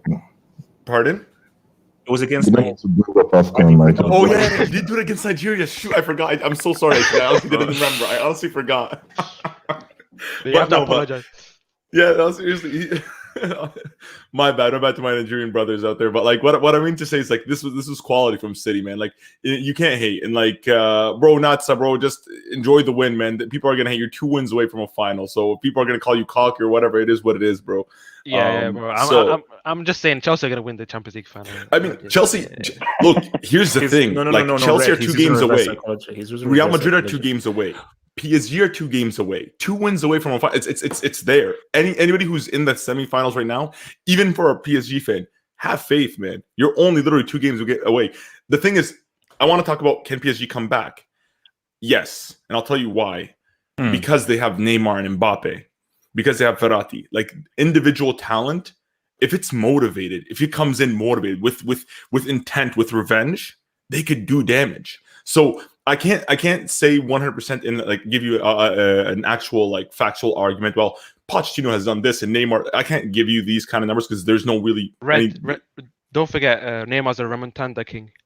Yeah, that's the thing, exactly. Like Neymar loves his revenge. Neymar loves. He did it against Dortmund. He did it against what's it called? Against PSG. Yeah. Like he loves his. And Neymar always likes to play with a chip on his shoulder. Even when, let's say, I remember in the Clasico one once, Messi was injured and people were saying that Madrid were going to win. Neymar goes in, has a masterclass, and they beat us 4-0 if I remember correctly. Like he has that ability. So can they turn it around? Obviously, like I agree with what Mo. I agree with what Mo was saying earlier about like they don't have to win 2-0. There's multiple scorelines which I think PSG can attain. So with that being said, I feel like overall though, City deserve to go through. They are favorites right now, 60-40. I believe it is. I feel like PSG's chances. Even being 40, I'm being generous with PSG. I would put 70-30 City because like now PSG are going away from home. They aren't playing like. They played some tough teams. They played Barca and Bayern, so like PSG proved their mettle. But like, I don't know, man. City's just a different caliber beast this season. They've shown us how defensively solid they have been in the league. You could see that they've translated that form now to the Champions League, and you see their players now. Like, there's a belief that they could reach the final. So I don't think they're going to let it up. So I do like I I'm going to say 70-30 City. I think that's fair. Okay. Well, does anyone else think that another big mistake on Pochettino's part was his substitutions? Like, I was just looking at it. He only made 2 subs and only, like, Gay got a red card, so he just brought on another midfielder and didn't want Paredes to get sent off and brought on, like, you had you had Icardi, you had Draxler. Like, bring someone on. My thing is, maybe, see, okay, you bring in Icardi for whom during that second half? Not necessarily Icardi. Like, he could have brought on Keane for Gay before he got sent off and pushed Verratti back a bit, like, because you were struggling to keep the ball. And besides that, Keane, he runs for days if he has to chasing the ball and pressing. Or even Draxler, he's better at carrying the ball than any other PSG midfielder almost. So like, why didn't you use them? Like, no, for me, I think it's more of an approach. I don't think there were any subs that needed to make. I just think that like that is your strongest team. That is your strongest team, and I don't think that there. I mean, you see, it's difficult because Di Maria was your best player. Because if you bring on Icardi, you've got to bring off Di Maria. Then you play Icardi as striker and you move Mbappe out wide. But Di Maria was your best player, so yeah, you have to keep Di Maria on, and Neymar and Mbappe just have to play based on what they have the team. So it's a difficult one. So let me bring in your boy. Wait, let me bring in your boy. Oh, okay, quickly, Yes, I agree with them more. I think it was poor man management by Pochettino. Like he should have, like in that second half, like he should have known, like especially for a manager who has played in the EPL, he's played several games with Pep. He should have known. So I agree with Mo. I think it was poor man management by Pochettino, and he's at fault. Like he should have done known. And to add to that, also HH, like I don't know if Moise Kean was available, but I would have played him, like subbed him on instead of like not Icardi. Get a bit of a mobile striker in there, somebody that could move. Because like the only way you could beat an organized team like City is to be unorganized, to like constantly rotate your players. Don't let them man mark you, and that's the problem that they, like I think PSG were just so easily read by the second half. City had like put up with them for 90 minutes that it was so easy for them to read their plays. As you see, as the game progressed, because you settle into the game after a while, you get used to the passes, you start figuring it out. Everybody always has like the same 1, 2, 3 techniques that they usually go to, tricks that they go to. And after a while, like aside from Neymar, there's nobody else on PSG. Neymar and Di Maria, nobody else has that kind of flair on PSG. So they were able to suss them out. And like once they got the red card, it was game over. You knew City were going to win it. We just didn't know how much are they going to win it by. So wait, let me bring in Antonio. Talk to me, man, Antonio. Can you hear me, HH? Yes, can hear you. Okay, finally. All right. Before I go, I need to start off with something. There's a player that was on that pitch that's so underrated, in my opinion. I don't think he ever gets the credit. His name is Angel Di Maria. Yeah. This guy, in every UCL game I've seen him in this season, or just a period, any game, most of the games that I've seen him in, he's what keeps the glue for PSG. He does so much, and he lubricated Cancelo. He was just destroying him. He's playing amazing, just like he did against Bayern. And I think he's very underrated. And I honestly wouldn't have taken him off in the second half late. I would have kept him on because he was still doing good. But that's what I just wanted to say. Now, back to the game.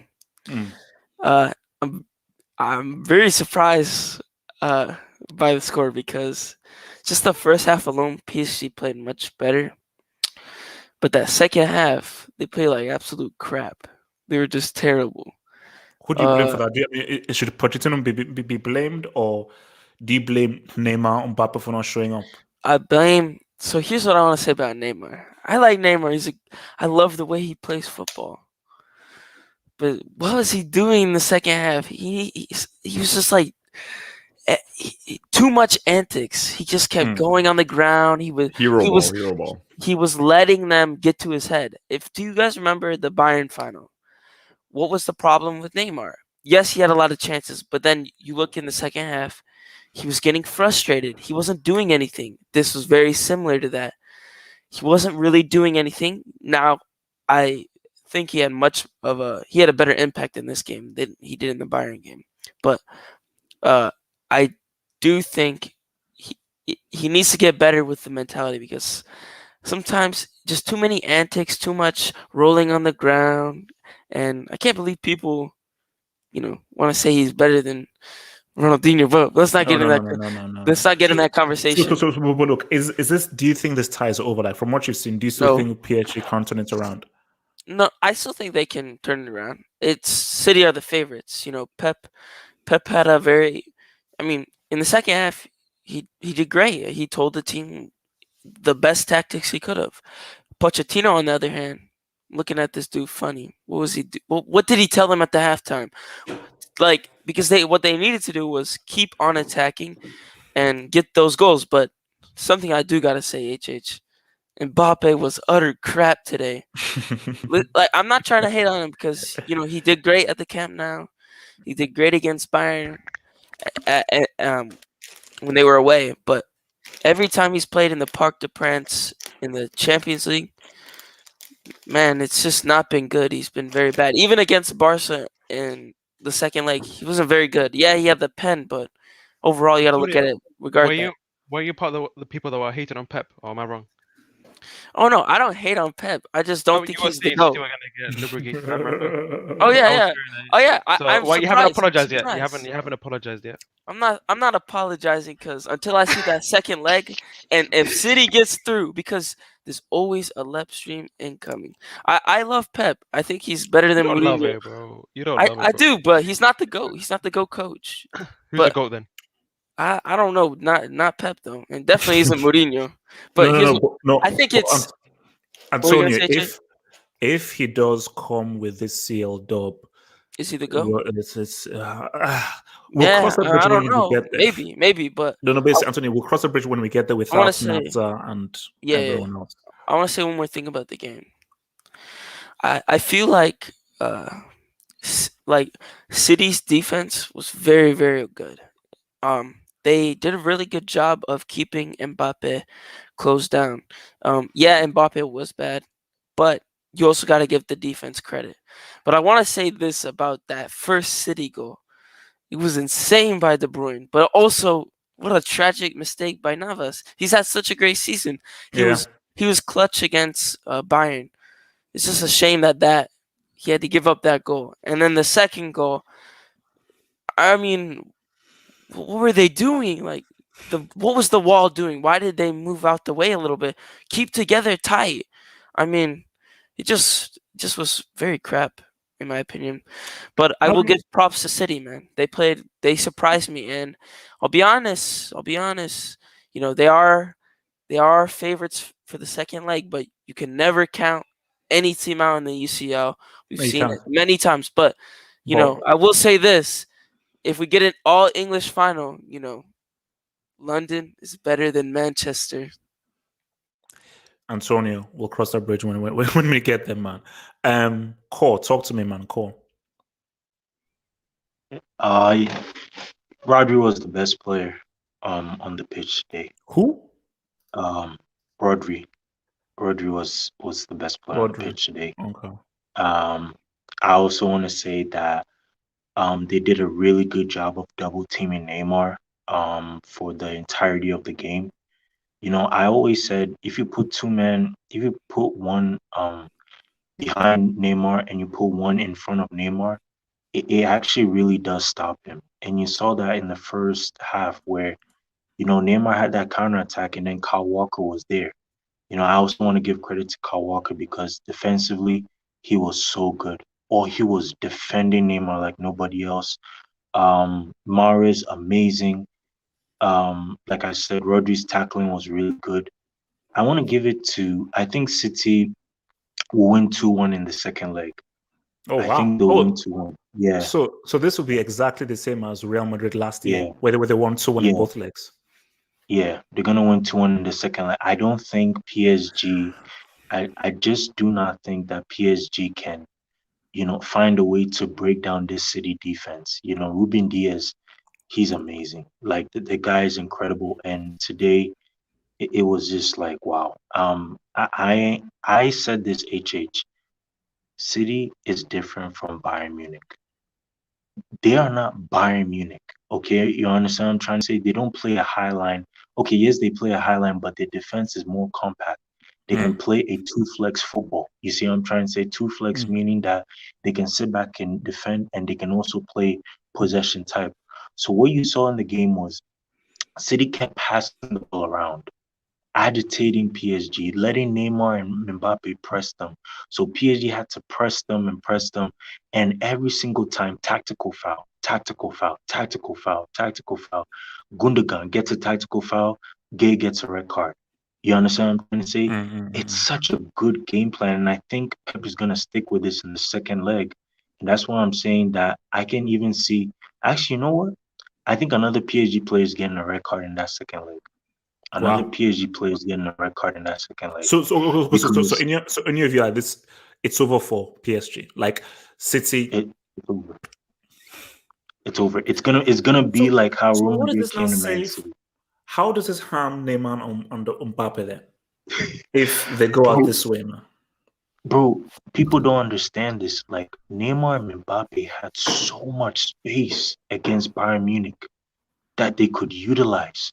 Like, bro, literally, once the PSG midfielders are on the transition in the midfield and linking up playing the midfield, Bayern's midfield can't cope with that because they play with a double pivot. You understand what I'm trying to say?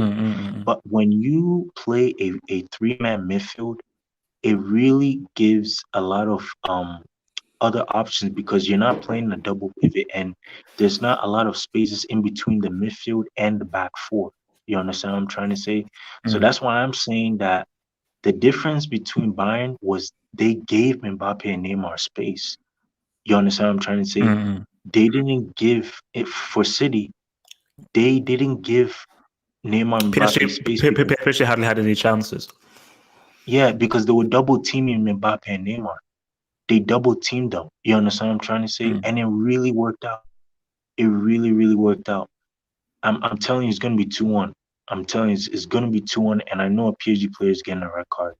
Another PSG player is getting a red card. All right, Mr. Blue Eyes, talk to me. Oh, HH, can I say something to Juju Man real quick? Can I say something to Juju? Okay, cool, real quick, cool. Yeah. Hey, yo, what's up, Juju Man? It's nice to see you again, man. Long time no see.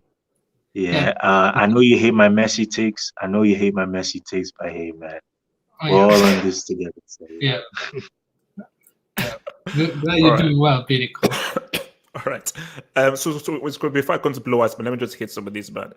Actually, it's just core now. Okay, he's changed since you were last year. he's cool. Okay, so from Zoateng TV, who says, HH, Neymar better not break this chance to beat Leb. And Zoateng, I don't think you got the memo. He already has. It's over. It's finished. It's finito. And I will go in on Neymar when it is confirmed next Tuesday. From Yasser's side, Juju Man, welcome back. Guys, I'm depressed. LSG shake my head. Yes, side, we are all sad. And yes, side, you have to accept as a United fan, City may just end up being CL winners, man. And that's our worst nightmare will come true. That's it. Look at the bright side. You could have a Manchester derby before Super Cup. And yes, Sahir, have some faith. I mean, if you're going out, you might as well go out with your head held high. Talk that crap. and then go out with your head held high. It's still open. I mean, I'm surprised you guys are throwing in the towel. I mean, it's still open.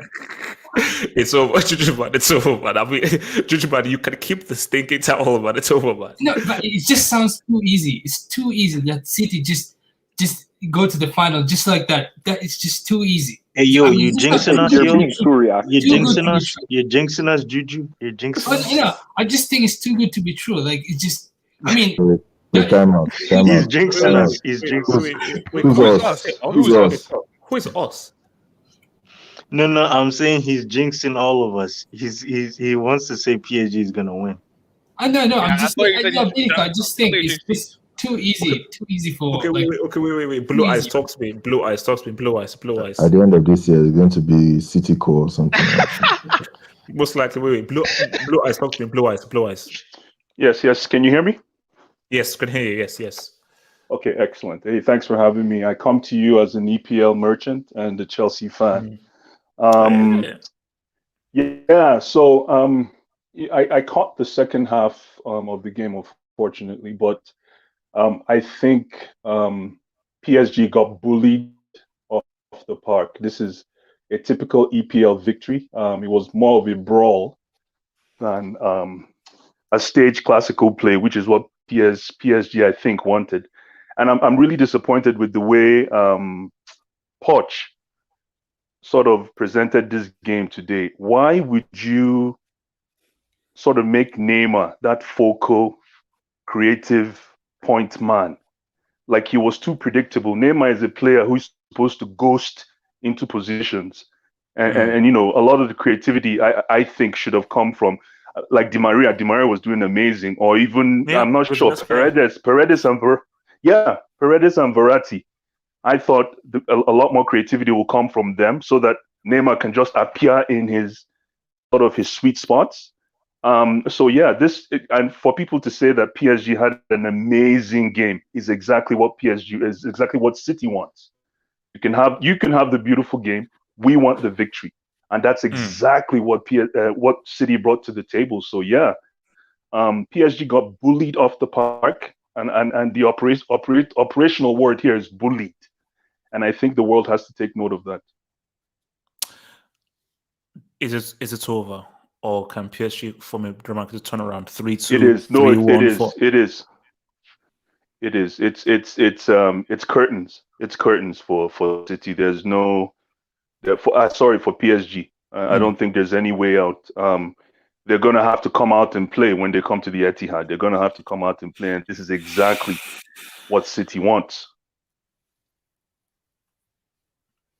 Hassan, talk to me, man. Yeah, what up? Two things before I start. Juju man, you're the goats. You're my idol. Thank you for all those wavy hangouts back in the day.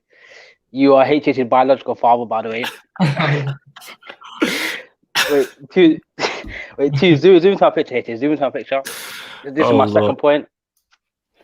My goat, if you're watching this, you're the greatest of all time. I don't care what these bums do.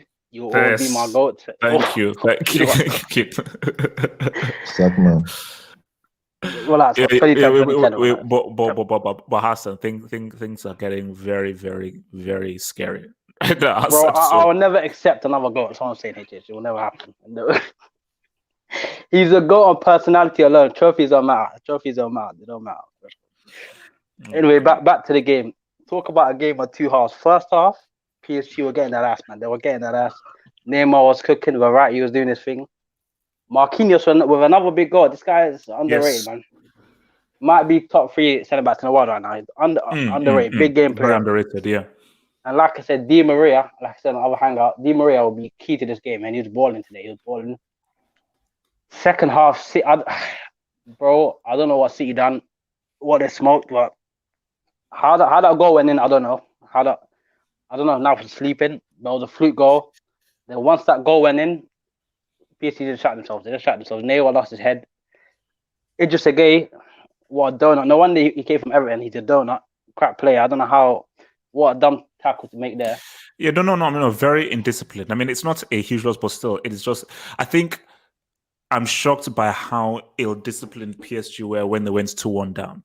And I think that's because I think it was such a shock to their system. They went 2-1 down. I think they just panicked and they just lost their heads.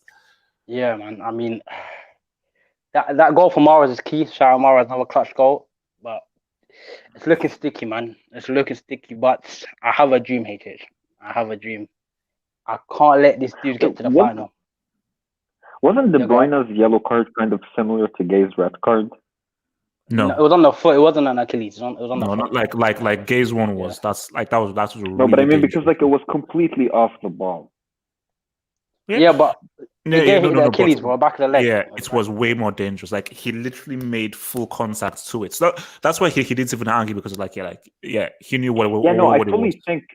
I fully think that Gay deserved the red card, but I'm saying maybe De Bruyne deserved one too because like the guy who De Bruyne tackled didn't even have the ball at any point in time almost. Man, 5 seconds after he released it, De Bruyne came in. No, and it was top of the foot. That's not a red card tackle. Yeah, it's not a red card tackle. A yellow. But, it's a yellow. I don't know how like what I'm trying to say. It's not about the contact. Like remember the red card John Terry had versus Barca. It wasn't about the contact. It was just about being off the ball. But I think it's sometimes it's to the referee's discretion. But I think when you're just looking at both things, Rodriguez was way more an obvious red card. Definitely dirtier. Yeah, definitely dirtier. All right, Hassan. Yeah, I don't know how PSG come out of this, bro. I can't see them not conceding second leg. So yeah, well done. You spent $1 trillion and got to a final. Well done. Be proud, you bum. Oh, bastard, man. PSG spent more though. Ben, thank you, man. If your mic is working, Ben, talk to me, man. Talk to me. Okay, I just hope I just hope my network doesn't mess up because I've been trying to come in. Wait, are you on Glow? No. I'm on a trip somewhere, a work trip. So okay, place the network is terrible. Let me just give my thoughts. I saw the hangout. I was on the hangout on Sunday, and like I watched it, and I was like, this guy Mo, like some of these guys were just saying, just overhyping PSG, and I was like, easy man, easy. Well, no, and if you check the comments section for that hangout, I literally commented that City would win both games, and I believe City would win both games because they don't have to blow. They don't have. I still believe that they already won the first game, and I believe they'll win the second game. I don't think they play. I don't think you have to blow away teams. City this season they find a way to win, and that's the way champions play. As far as I'm concerned, they find a way to win. They defend very well. Look at that first half. People are saying they smoked City. No, okay, yes, they were playing very good, but where's the goal? I mean, you literally saw Mahrez tackle Neymar in the box. Like that was will to fight. You saw that. I mean, Mahrez came from the back. Like when you see those kind of stuff, you know that these people, they really want to win this thing. Everybody was defending so very well. And you know when you get through those moments, because see, if you're going to pressure and pressure and pressure and don't score, then it's going to be on you, because you had that pressure on. You needed to have scored at that time, and they stayed put and stayed put and stayed put. And But towards the my end of the thing is first half, that PSG allowed them. Like City definitely performed better in the second half, but PSG, first of all, you sat it back, depends on. and those are This is two what I mistakes mean. from that. It depends on what you mean by performed well. If this was a Mourinho team, if this was let me not say Mourinho, if this was another team, a smaller team, not a City team, who can attack very well, you wouldn't really say they performed badly in the first half. Well, you would say, wow, they had a solid defensive performance in the first half, because it's City and you know that they can attack, and because they were being pushed back, now you think, oh, they didn't perform well in the first half. I think they performed well defensively in the first half. They didn't perform well offensively, but they performed excellently defensively, and that's something we have to congratulate Pep, because we've been saying this guy doesn't know how to defend at all, and this season he has completely balanced his team so very well. So I can assure you, the same way they won the first game and the second game against Mönchengladbach, they won the first game and the second game against what's this guy's name? Dortmund. Against Dortmund. I think it's the same way, the same scoreline: 2-0, 2-0, 2-1. I think the second leg also was 2-1. I think it was 2-1, 2-1. I think it's going to be 2-1 again, maybe 2-1 again, because these guys. So basically, you're making an argument for Pep winning this CL. That's what I'm hearing from you. See, I don't. When it comes to the finals, I don't know, but yes, you see these two-legged tires right now. Yes, no. You see this two-legged. No, you see these two-legged tires right now. PSG was really really overhyped, because Barcelona don't know how to defend. We considered 8-2. Bayern don't know how to defend. Let's be frank. So I think it was Red or somebody who was talking when I was listening to Hangout. Only Red and someone else who made that point that, see, everybody kept saying, "Oh, it's the perfect match for PSG. Mbappe will just running behind." Where was his pace today? You forgot that City do not play that way. City do not play that way. But did you listen to I know you didn't say that. Because this was the mistake that everybody was making, because everybody kept on saying, "Oh my gosh, look at the look at how dangerous they'll be in the transition. Look at if you give them space." Pep isn't stupid. He may be arrogant. He's not stupid. And Pep knows that, okay, I've seen what these guys have done to Bayern and what these guys have done to what these guys have done to Bayern and what these guys have who was the other team that they played? Barcelona. We have to change the defensive setup. Hence why you saw that for City, they were not as open as they normally are. They were a bit more resolute and a little more compact and tight. And people say PSG played well in that first half. How many clear-cut chances did they have? How many saves did Edison have to make in that first half? Not that many. So, you know. So really, let me just finish my point. So, I really think, particularly people coming on here now and still being arrogant. You see, as a football fan, you can still say, well, it's open, that's fine. But to still be arrogant and talk like, well, see, you have to concede that you were wrong. Because when I was listening to that hangout, I was shocked. You have to concede that you were wrong, because PSG, they are great. But have you seen them? Why do they struggle in the Liga? Because they don't always play teams who come at them and they don't have to counter. They play teams who sit back. You get, so Mbappe doesn't really have all that effect. So I didn't expect City. In short, and it's not even as though, you know, the problem. People thought City of last season. Have you been watching City this season? They do not blow you over. They don't play a high line. They do not play a high line at all. They play very, very balanced. Or they defend together, they attack together. That's how they play. They defend together, they attack together. And so I think it's going to be very difficult. Everyone else, but I conceded. Okay. Let me bring in the Gatlock, man. So Gatlock, talk to me. Go to this, by the way. Come on, Gatlock, go for it. Relax, bro. First of all, let me just put this out. To investigate HH for the obsession over True City fan, can you keep talking while I mute this plan? Okay, so you know what? I'm going to be the only one confident as I was with the Real Madrid. We're going to go to PSG and we're going to beat them 2-1. Thank you. Eat on that. Is this with a flop at PSG? Yes, Catlock, we're going to go to PSG and we're going to win 2-1. Catlock, do you have that clipped? That's why I call a receipt. No, true City fan's always consistent. He never hides. He always. Go ahead. Is Abdullah here? Go ahead. So yeah, That's a receipt. shout out to True City fan. Abdullah 2.0. Wait. What's your next position as True City fan? I want to know. Yeah, now this is a different. So this is HH. Oh God. No. Like you're the one that put this out. I'm not gonna get quick. This is from your channel. Wait, first of all, for Juventus fan, Buffon to me is a nothing player. He's a nothing. I don't care about being a legend. What he did is unforgivable. He's a nothing player, and I will never forgive him for this. Buffon has a World Cup. Some of these players haven't, they didn't want to play in the Champions League semi-final or final, and Buffon just took away their opportunity. And I'm really this is one of the most selfish human beings I've ever seen in my life. Because I have to wait until another year to see Neymar in a knockout stage. Salah, as I said last week, he's an icon. There are a thousand bad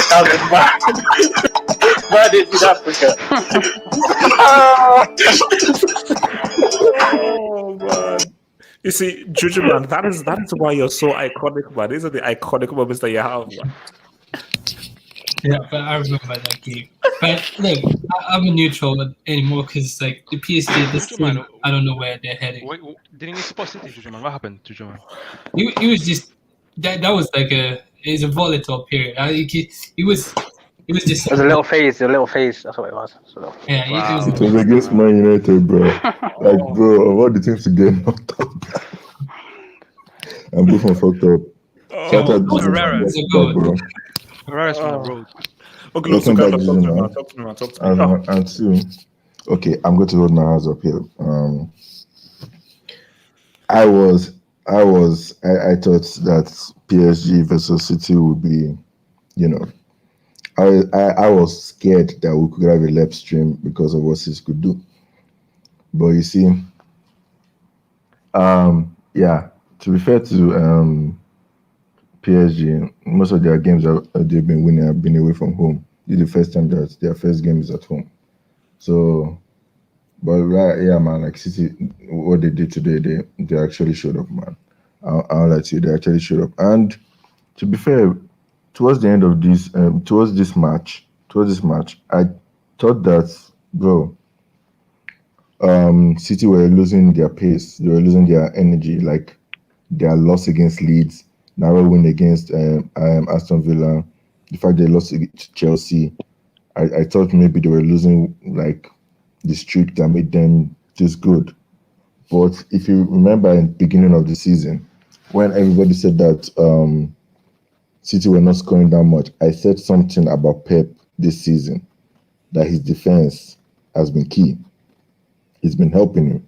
That for some reason, he has actually looked at the defense and been like, okay, we need to be more resolute here, man. We can't be blowing teams away. City will always score, but their defending was good. I said this from the beginning when they played Liverpool in November. So I'm actually surprised guys kept it up to now. I really thought maybe at some point the guy will follow for it, but no, the guy has actually been keeping it up against Gladbach, against Dortmund, and I won't lie to you, I didn't expect it to do it against PSG. I did not. I thought PSG, because of the way they beat Barcelona and Bayern, they would do the same to City. I just felt like Dortmund and Gladbach would not have been enough to test City, because I didn't really see who they had played that attacked the way PSG did. But they did, and they held up firm, and they actually defended against Mbappe and Neymar, and they did well, man. As in, this was, to me, their first major test against top quality players. I thought, to be fair, Mbappe would not play like the Black Werner. I really thought he would, although to be fair to him, don't do he that. didn't perform during the weekend. No. Look, I've been praising Mbappe, okay? But don't he put lived him up during the weekend. He's been drinking the same tap water as man, remember? That was the funniest joke. I'm gonna clip that. Yeah, I have to post that, AJ. That was Yeah, too- no, I will. So you see, the thing is, look, he limped off the weekend, so maybe he's still carrying something. I don't know, man. But you see, when Poch put Mbappe up front against Bayern, I got it because I think Icardi was not available, but Icardi and Keane were on the bench.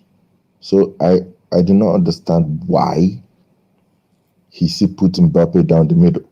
Yeah, he might have worked against Barcelona and against Bayern because they will give you space, but City then- will not give you space. But then what do you do Mbappe though? needs a striker to play off of, not Neymar. Neymar is not a striker. Okay, Carlos. So what do you do? Do you then sacrifice a midfielder and play a 2 and move Neymar as a number 10? And Yeah. then so The way they played against Barcelona, they could have tried that. Put Icardi. Okay, Neymar wasn't playing that time, but it was Moiskin that was playing. Okay, actually, it was Moiskin and Icardi that played beside Mbappe. So yeah. So you could have put Mbappe at the left, Neymar in the middle, Di Maria on the right, Icardi up front, and then Verratti and a defensive midfielder, maybe Danilo Pereira, because. But that would have changed the balance. That would have changed the control of the game. They wouldn't have controlled it as much as they did. Dude, City were always going to control, bro. No. I mean, I think the whole possession. Oh wow. Wait, what? Huh? Where did he go? I think it's because his connection is bad. His connection is Sorry, bad. I was saying that City they controlled it in some part of the first half. You get. It's not about control. It's about goals. Yeah, I don't know. Like See, you won't produce the chances. They wouldn't have gotten the chances if they were not controlling. Look at what happened versus Bayern. How much control you don't need to have. control the game. You don't need to control the game. You just need to No, what score I more mean goals. what I mean is this: that 30 minutes spell they had that we were saying, wow, they blew City away. It wasn't like they were sitting back the way you were saying Bayern now. No, they literally pushed City back and were controlling the game. I mean, I don't think I've seen City run for the ball like that. They went controlling the. I mean, it was nice passes here and then everything, but I didn't feel like they were controlling the game. That's first half. In my opinion, that 30 minutes spell, they controlled the game. I mean, they could have scored. Nah, they could have but they scored. didn't. What I'm just saying is, if you what he's saying is, you put Mbappe at the left and you put Di Maria and you put all those things, they won't have had that midfield to be able to control it. Do you get what I'm saying? They wouldn't have had that midfield part to be able to control, because Neymar and Verratti were in the midfield, and that was very, very, very good for them. That was very good for them in that brief 30 minutes spell. So Gatlo, round off, because so we can talk about Chelsea, Madrid afterwards. So Gatlo, round off your points here. Is it over, man? Is it over for this dudes? I can't say in the Champions League. You cannot really say it's over. Although, to be fair, there isn't a lead for PSG to bottle, so they could have a chance. And look, when the game was at 2-1, I said, look, PSG gotta keep it as this. City's score another one is over. 2 away goals is doable. Okay, at the Etihad, it's not like City are invincible at the Etihad. United and Leeds have beat them there. Although I know that's league play. But still, I think City and PSG could get a goal.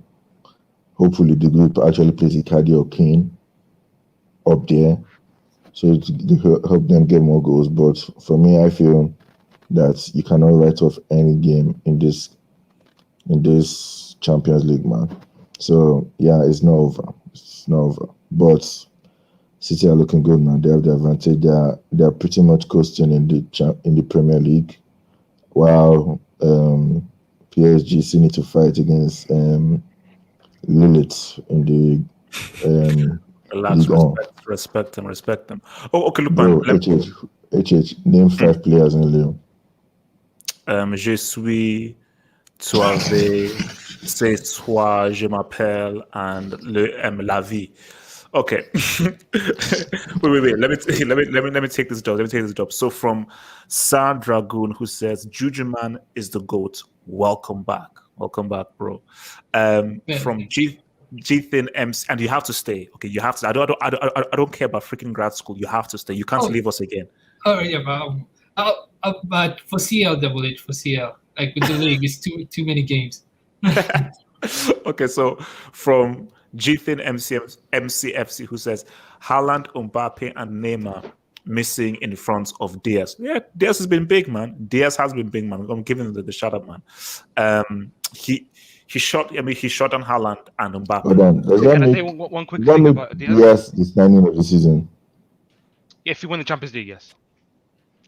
Like if he helps us win the Champions League, He's for me. To me, he's already the signing of the season for the Premier League. What do you say? To me, he's already the signing of the season for the Premier League. Yeah, if you could, yeah. Wait, yeah, who else is there yeah. to compete though? Who else is there to compete? Yeah, He's definitely been the Thiago signing. Silva. Thiago Silva. Don't disrespect Werner, Diaz. Do you know? Thiago Silva, please. Thiago Silva, man. Silva. Thiago Silva might have something to say. At the signing of the season. I've never seen a striker come in and make Chelsea worse. Okay, the impact is amazing. No, guys. I think someone said Silva. You can't tell me that Silva is a better signing than Diaz. You can't. By the way, if Diaz wins the Champions League, if Diaz wins the Champions League this season, he's already outdone what VVD has done in his whole career in one season. What if Silva wins the Champions League? So what? Have you seen that kind of calmness in Chelsea's defense in the past 3 years? No. But I also remember the dude getting sent off against West Brom. Win the Champions League. Well, of course. Everyone has an aberration. No, true. But if we're being But if we're being objective, you cannot tell me that Silva is a better signing than Diaz. I'm sorry. No, but I'm talking cause a lot. I'm talking cause and effect. I'm talking about influence. But yes, he plays in a if you five look although at Diaz has been there longer than Silva. Silva has been in and out. Yeah, but influence. Look at what has happened to Rudiger. Look at what has happened to Rudiger. That was after You see, bro, you're talking from a very biased Chelsea lens and not from a football lens. If you're just talking within from a football lens. It's not, because if it's from a football lens, bro, that's the football lens said that now versus any midfield. If you're talking, I remember that, Bias. I remember you exactly. See, if you're talking from a football lens, you cannot tell me that Silva has been more influential than Diaz throughout the season. Because you have to talk about he has been a mainstay for that defense throughout the season. And remember what's the biggest critic of Pep has been? Defensively. What has been City's strength this season? How good they've been defensively. Silva, as people have said, he's been in and out. He has not played as consistently through the entirety of the season as much as Diaz has. I remember the system he plays in, though. He plays in a defense. But what? Three at the back. What I'm saying, you're absolutely right. I'm actually not. But what I'm saying is that with Silva, you're absolutely right. Yes, but if you look at there's a kind of spiritual influence that Silva has brought to that back line, whether he plays or not, is what I'm saying. Rudiger has no choice but to play the way he's playing now. Well, but that's he's not earning. how you earn being He's the earning. No. We saw how David was played in a Blue three at the eyes.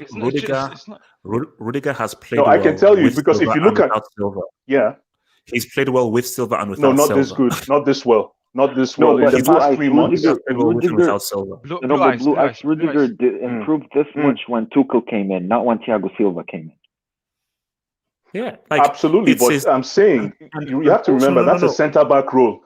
That's a centre back role. That's a very sensitive position. But also as well. Plus, this dude plays in the back three. Diaz plays in the back Nasa three. makes it very key. With Stones as his partner. You see, my key either way, he's in the back row. Wait, see, my thing is a back three is different from playing in a 2, because that 3 becomes a 5. So when you're not dealing with a 5, it's a lot easier to defend because you have so much to. If you're not playing with a back, especially in a Pep system as well. Remember, Pep is a bit more attacking than Tuchel. That system is very conservative and very defensive, and we've seen defenders like Varane look different under a Didier Deschamps conservative system and look different under a more attacking. So for me, Silva has been signing, but nowhere close to the impact. Okay, let me ask you Diaz this, has made. let me ask you this. So, who do you think Okay. is the most influential defender in Chelsea right now? Christensen. Influential. Rudiger. Yeah, influence. Yeah, the most influence right now. It could be Rudiger. Arguably. True. Like I Like, was more impressed by I'd Rudiger say as a neutral Christensen. watching. I I'd was more say impressed by Christensen, Rudiger man. than I was by Thiago. Like Thiago Silva has been an elite defender. Watching at PSG for years, like even back to Milan, is like he's always been elite. Like that's just his level. He's always up like. But like when I'm talking about breakout defenders, like for me personally, right? Yeah. If I were to like my top, let's say I'm a manager, I want to sign a defender right now. In my opinion, the best defender is Marquinhos. I think overall. He's been really Of course. Yeah, and the reason for that is course. like my classification. If I could just like, I'm just gonna Yeah. like my classification for a defender, because I rate defenders in two manners, right? Outside the box defending and inside the box defending.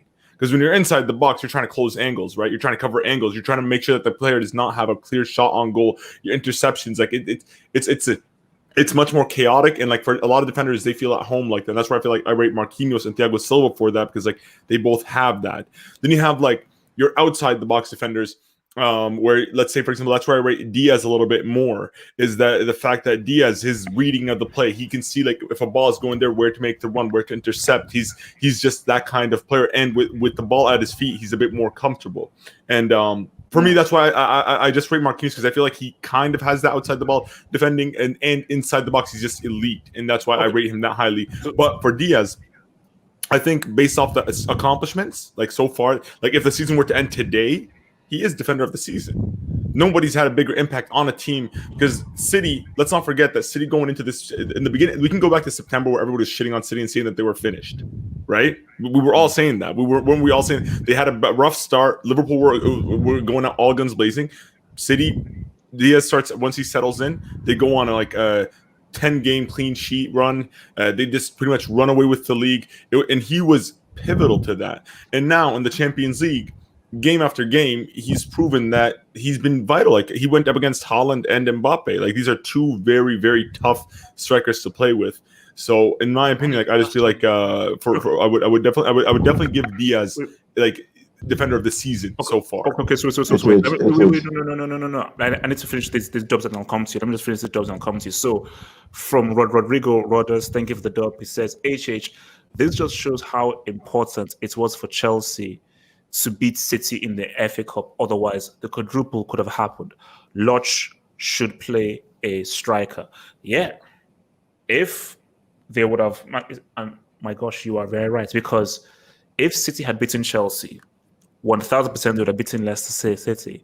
They've already won the Papa John's Cup. They've already won the Premier League. So yeah, Chelsea did a very big thing, because for me, City have a very, very strong chance of winning this freaking CL. So thank God for Chelsea. Wait. Papa John's Cup. Wait. Two more. So no, yeah, it is the Papa John's Cup. So from Jithin MCFC, who says City is a serious team, not Premier League merchants. Well, City, we've always clowned you for being EPL merchants because of how you always get clowned. But guys, there must always be balance. We've had the lap streams, we've enjoyed the lap streams, and guys, we just have to face the facts that our worst nightmare could be realized by Pep winning that CL, which would be the most horrific stream of all time. And finally, from Eddie, who says, Mbappe as a lone striker doesn't work. He's a winger. This is true. I said this when the lineup came through, that, and I've said this several times. Mbappe does not work as a striker, especially when you're playing against a team that doesn't give you space. He's pretty much used to, because you have to respect the role of a striker and how very specific that role is. So, guys, we are moving on to Chelsea, Real Madrid now. Chelsea, Real Madrid. So where are we? 20320. So, Juju Man. Let me call Mr. Juju Man now. Real Madrid against Chelsea. For my club. So, Juju Man, look, man, it's been... Actually, Juju Man, wait, were you following the whole hashtag semis minimum thing? Yeah, or were you... Since last, you remember when you and Abdullahi were like same. I mean, for this season, yes, but not as much. But last year, I remember when Lampard was there, you said semis minimum, and I was like, this is like false. Okay, so basically, you've been watching the video since while you've been in grad school. Yeah. Okay, so now obviously I got clowned and so forth because look, as I said again, Juju man, basically I need Chelsea to win so I can clown everybody on the live chat because people insulted me and abused me. So they made me feel very emotionally insecure. So when you look at what this is right, Chelsea Real Madrid, do you believe Chelsea can really see this through based on what you saw in that first leg? Do you think Real Madrid are too old, or do you think no, the real Real Madrid are going to show up and they're going to react? I think the one thing that Madrid, first of all, I'll give Zidane credit. Like, he's considering what Madrid are going through. I don't think the team has cash. I don't think the team is broke. And what Zidane is able to achieve, what Zidane is able to achieve, it's like he's overachieving with what he has. So I'll give Zidane credit. And I say, I don't know if this is controversial or not, but I'll say with Madrid, the best player, I think is the most important player, I think is Casemiro. I think if Casemiro is fit, they have a chance. So you think Casemiro is more important than Benzema? I mean, it's close, but if Casemiro goes down, I mean, that's a huge loss. I just feel like for what he does in the midfield, I think he's very important. And I mean, Benzema is important because, I mean, without Benzema, I don't know. I mean, Vinicius or Rodrigo, I mean, there's no outlet. And I mean, I'm not sure those players should be playing for Madrid. But with Benzema, so with Benzema, that gives Benzema more value. And but with Madrid, with the game on Tuesday, I mean on Wednesday against Chelsea, yeah, it's really tough. But I mean, the one thing Chelsea showed was they had energy, but with Madrid, I mean, for Madrid it's tough because even if they go through to the final, are they favorites? So with the game, I say it's still open and it'll come down to final matches. Because I know that you're very rich and so forth, because I think guys said like you're like, I think you're worth like 50 million, you've got like a private jet and stuff. So with the 50 million you have, who would you put your money on in the second leg to go through, Chelsea or Real Madrid? If you had to put money on what are you during the Super Cup? Come on. Chelsea or Real Madrid. I mean, I'll give the edge to Chelsea, but what's it called? Like, it's open. I'll give the edge to Chelsea just because of they look the more energetic team. Madrid look like they're just tired. I mean, I give Zidane, like, Zidane is just overachieving with what he has. Like, for what he has, like, I've seen the injuries, and I mean, Vinicius. I mean, I don't know what's your opinion, but he's not Madrid level. Like, he's not Madrid quality. And then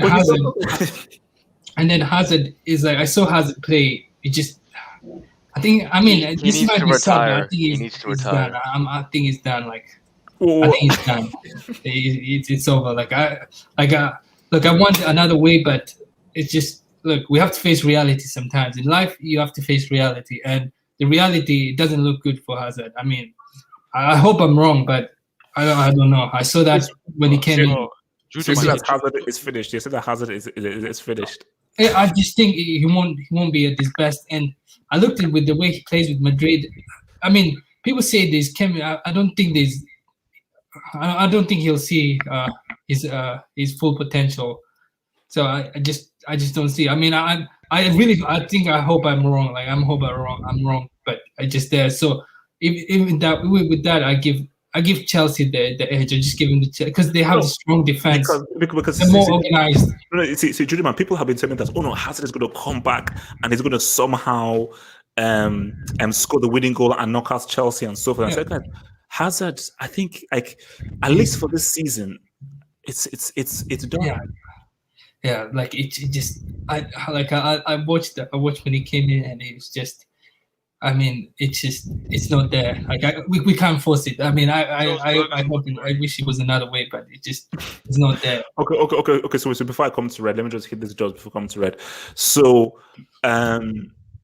from Jithin MCFC, this is why City are the bookies' favorites every season. I don't think you should be saying that, because in the previous seasons they shouldn't have been, because they kept on getting clowned. No, well, So I mean, but they made mistakes, Double H. That's the thing. They always had defensive mistakes, and this is the first season they had proper defense, and they're actually going to go to the final. So, I mean, he's got a point.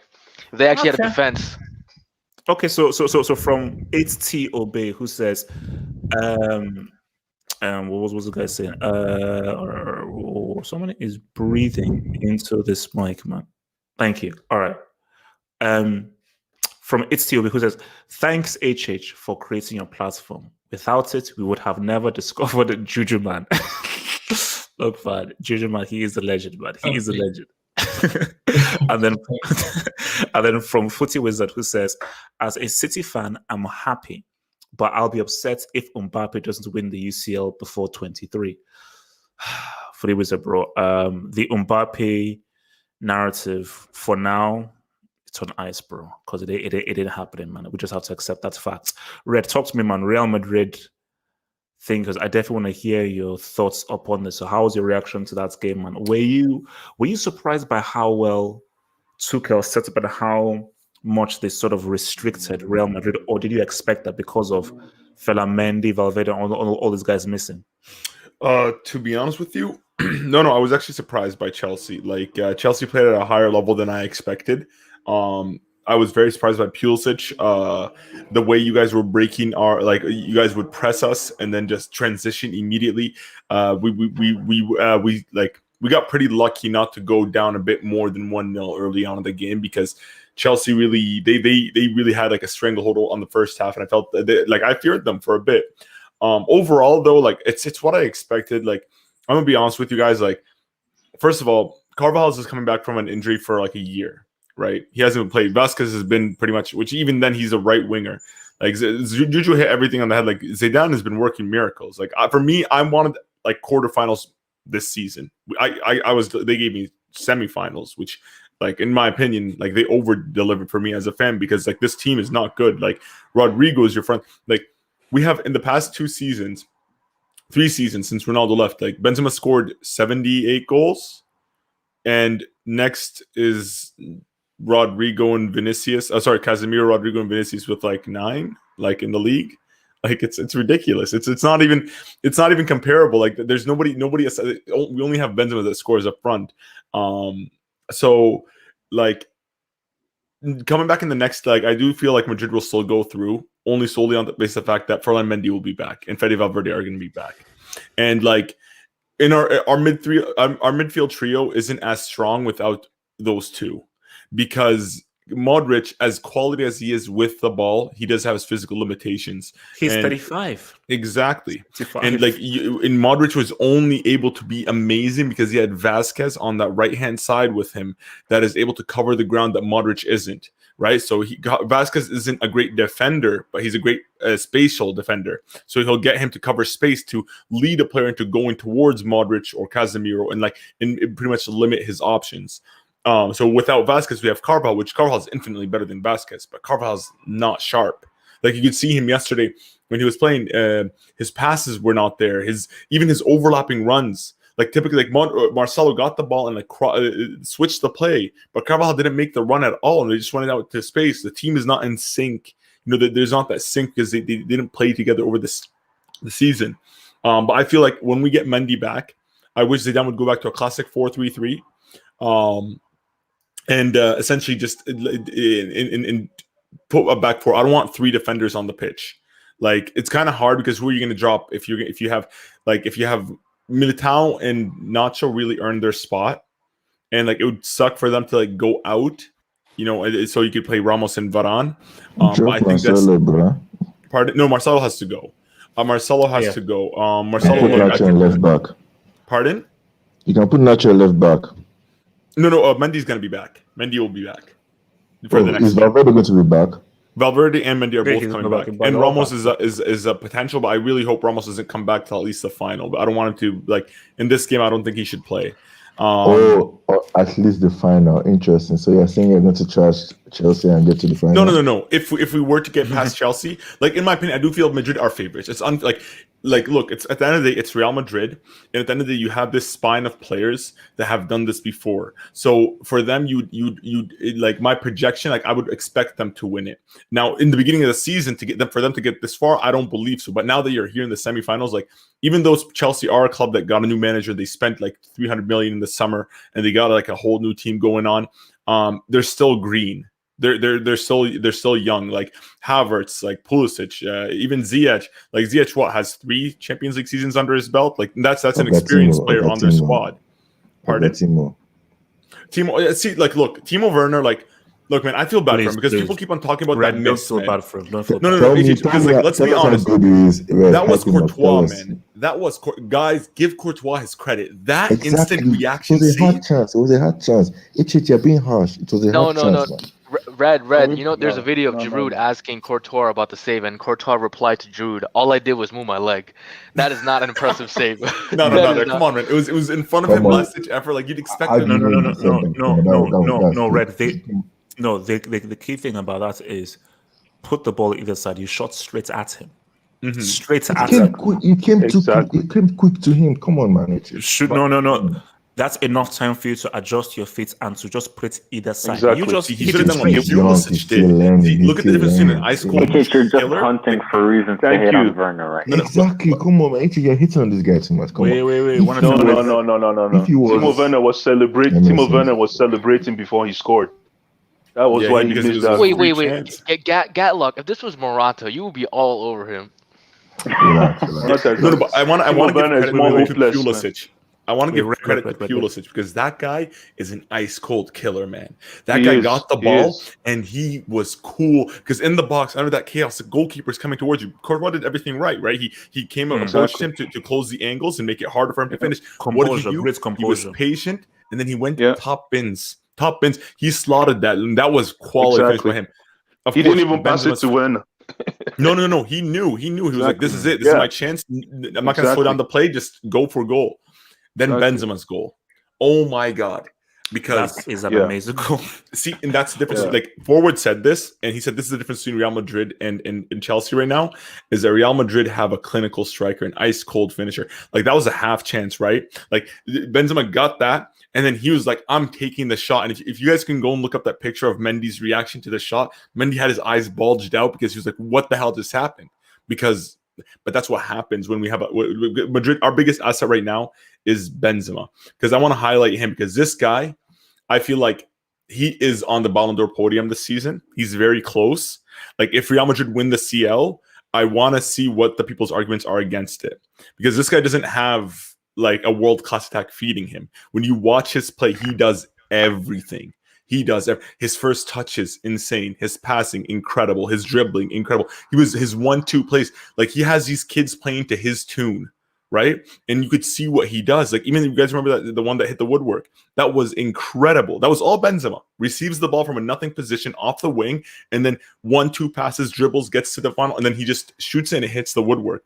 Like that kind of quality, I just feel like this is beautiful for Benzema, because like for people who have been watching the Hangout long enough, they know how much I've suffered with Benzema slander in the past. I sat through 16, 17, 17, 18 quietly defending this man, and then now to finally see like the fruit that off like this tree that I planted, it's amazing. But no. Look, he's. I mean, Benzema has really revitalized himself. I'm like, no, even when I saw that, say that's an amazing goal. Because I think the key to that goal was how little space he had, how little time he has, the control, and then the execution of that finish.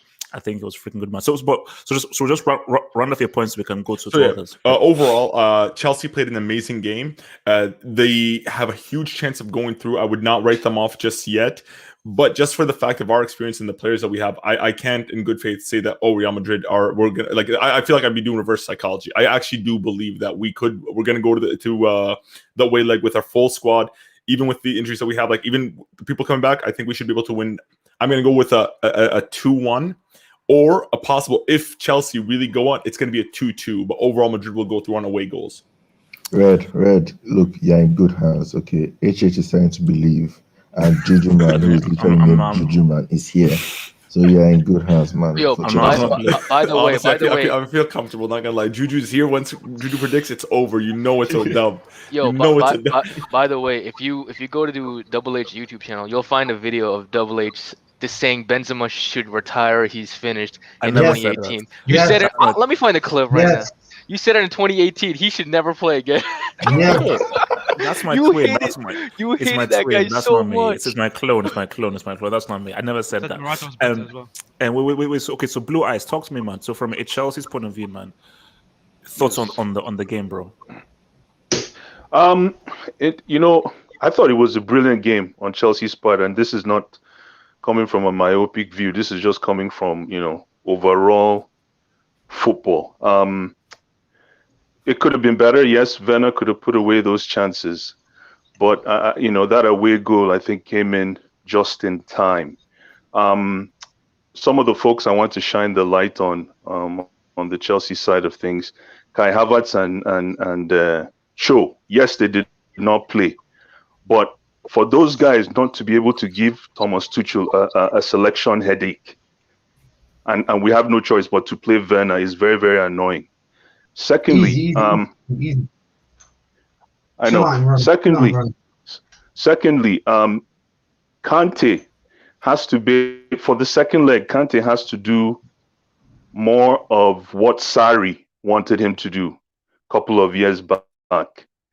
Because if Kante does a little more attacking, the Real Madrid midfield cannot sit down in that executive owner's. Blow us. How much does Kante? He has to defend. No, but he has to pass. He has to True, facilitate. true, He has to attack. true. It's like this guy. No, but remember, and he will happily do it. But my God, No, but can this guy get some Won't help? Kovacic be back?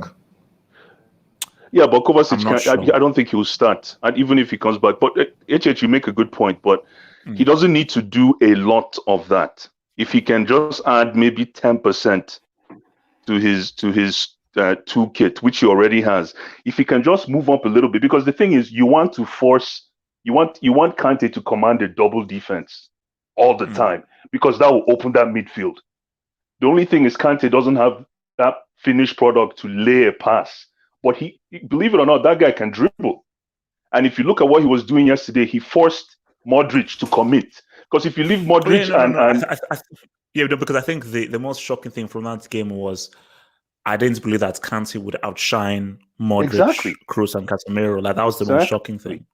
Yeah, and then Jorginho, if you look at Jorginho, I like Jorginho. I think Jorginho has a ruthless soul. But if you compare Jorginho to Kovacic, Kovacic knows how to beat the press with dribbling.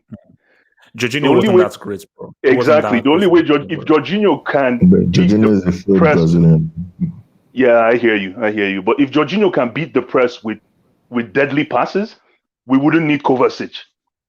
We would not need Kovacic. But unfortunately, Jorginho gets caught in the act. But he does a job. I'm telling you, he does a job. So for me, in the second leg, Kante has to put the pressure on Real Madrid's defense. He doesn't have to commit too much, but he has to force them to defend because Modric, whoever, depending on who plays in that midfield, Modric, Casemiro, and Kroos, these guys play executive corner. Like, when you own a car, you sit in the executive corner.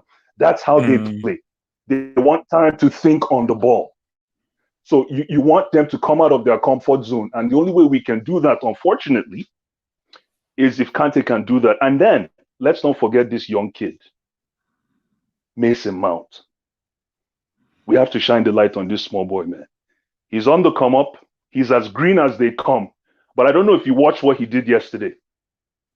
He was a 9-to-5 merchant in that field. He pulled everyone. He basically created a lot of chaos for the Real Madrid defense and even midfield for a kid that has no experience. He was. I mean, I said the team played really well. The team played really well. But let's keep it real. The standouts were Rudiger, Kante, and Pulisic. Everyone else played well. So I don't think that we should be shining a light on Mount. He was. No, when I mean shine the light, is he went unnoticed, and that's what you want. You're a hater, man. Mount went unnoticed, but that's what you want. He doesn't need to be a superstar. Mount is not a superstar. He's a utility. He's the definition of a utility player. And if you for Kai Havertz and these other guys on the bench, for them not being able to bench Mount speaks volumes. It speaks volumes. You see, Blue Eyes again. You are talking as a Chelsea fan here, which I think is key. But if we're talking football, as a Chelsea fan, 100%, because Mount, he's from the academy, he's not and so forth. But if we're talking, that's not what I'm looking at. Mount, no, that's not what I'm looking at. No, but Blue Eyes, Mount shouldn't be. There should be no spotlight on Mount. Like, he was decent. Nothing he did was amazing. He's key. He's key. He's key. Bench Mount and see is what I'm telling you now. You can't bench him next game. You can't even afford to bench him next game. You can't bench Christensen. You can't bench Aspilicueta. No, of course you can't bench him, but it doesn't mean that he's key to the team. Kanse is unbenchable. He's key. Mount is unbenchable. That's what I'm saying too. Is Mount as important as Kanse? If not more important than Kante. Yeah. That's what I'm telling you. If not more important than Kante. No, it's the truth. Like, I don't know why we can't face the truth, man. No, I agree with Blue Eyes. I agree with you. 100%. No, thank you. At least somebody's listening. Thursday, relax. Thank you. Thursday. Blue Eyes. Thank you. Yes, sir. Everyone watched that game. Drop the brick, man. No. Everyone watched that game yesterday. Listen, Jorginho. I don't think Jorginho had a great game, but Mount was absolutely phenomenal. My goodness. And it's even the tactical genius of Tuchel. They're playing him deep. I'm telling you. Conte was getting. They were trying to get the ball off of Conte. Conte was leaving the ball off to Come back. Then every time Mount ran with the ball, what you call it, Real Madrid midfield was out of the game. They were just running at defense. Mount was unbelievable yesterday. Yes. No, I totally agree. No, he was unbelievable yesterday. And again. He got wrapped up in the second half, man. But let me land. There's one thing we're forgetting. This kid is on the come up. He's not even started yet. This guy he's operating right now at 30%. This is a kid that came from Derby. From Derby. No, hold on. Let me land. Better than Kante. I didn't say he's better than Kante. I say he might be more important than Kante. That's what I'm saying. No, it is debatable. It is debatable. I agree. It is debatable. I agree 100% with you, bro. Because it is debatable. He can do what Kante does. You know what? I am curious to look at. I'm curious to look at stats from goal scoring to goal creation to even interceptions. And I know Kante is going to be better. I'm curious if there's a data merchant here that can look at those numbers. I'm telling you, if Kante might be better, but Mount will be right there. Yes. And I'm curious, and this is just me. I'm speaking from the top of my head. I didn't check anything, but I'm curious to look at those numbers. And I'm not a data guy. But Kante I'm not a data guy or an assister. I'm not saying. I'm just saying because remember that's cause and effect. That's the influence you have on a game. So if you look at it, people think it's not like Mount is the MVP of the team. No, I'm just saying for a kid who is right now operating at 30%, he's operating at 30%. Double H, the time you left lasted longer more than Hazard's career in Madrid. Ouch. Double H, I didn't mean to throw you off, but the bottom line is I mean that's no. Blue Eyes, that's messed up. Like, really? You're lucky you were not there when he said that this dude could Mount could enter any midfield in the world. Okay, he can walk into any first 11 in world football. Wait, you see, Blue Eyes. You see, whether you want to accept it or not, this is the reality is that you are a hardcore Chelsea fan, and you are a Chelsea fan before being a football fan. And you may reject that, but it's been real, and that's just being real because if you're a football fan, those words can't utter from your mouth. Wait. Hold on. No, you can't say that, Double H. Exactly. But I asked the question. So he's saying Him saying that Mount can enter into any midfield and is more important than Kante. Those are the words of I say it's debatable. Hold on, HH. I say it is debatable that Mount is more influential than Kante. And it's not debatable. And then I asked the panel, I said, let me land. I said, if we look at, can somebody dig into data and look at assists? Okay. And look at Blue Eyes. Yes. Forget numbers on. Let's put numbers on the side. Okay, let's put numbers on the side, right? Sure. Let's talk about Conte, what he's actually done, right?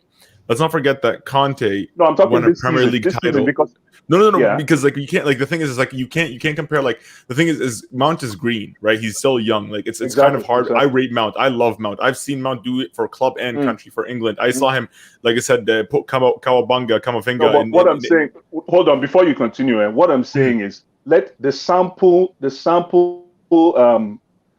project now is this season. Let's look at this season, because this season is Mason Mount's coming out party, like they say in the NBA. This is his coming out party. So you are right. You are right. But like season. But isn't Conte has been struggling ever since that season after Sarri, where Sarri played him into the ground with his injuries. Conte has been pretty much inconsistent due to fitness, not really due to ability. But when Conte has played, like, let's not forget that Conte won a Premier League title with Leicester. Like that accomplishment. I'm telling you, Conte is not in the negotiation. Like, no, but you're missing the point. You're missing the point. Yeah, I'm just not saying that. That's not what I'm saying. Like I'm just saying He's talking about just this season. Thank you. You're stamping your foot of influence on the team this season, but pulling the team forward this season. Look, I do agree with you. I do agree with you. Like maybe in this season, in this sense, where like Mount has been probably a bit more stand out because he's coming out and people want to give him. It's not about not stand out. It's not stand out. Influential. He's won games for Chelsea. Here's the thing. He's at least top 3 most important Chelsea players this season. No one can deny that. That's a fact. He's always in the attacking real estate. Even when it comes to interceptions, he's there. Even when it comes to the coach playing him in different roles, which is not even used to. Attackers tend to have like higher interception numbers because like their players tend to play from the back. They'll have like high interception numbers. It's not always because the ball sometimes it depends on the team you're playing. Like, When we're talking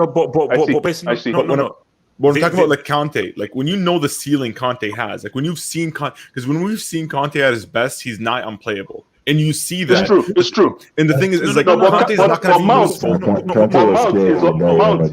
No. What I'm saying is that yes, it's I don't say that. This conversation I just find insulting. So okay. Yeah, it is. No. Wait. No, you're missing the point, guys. I hear you.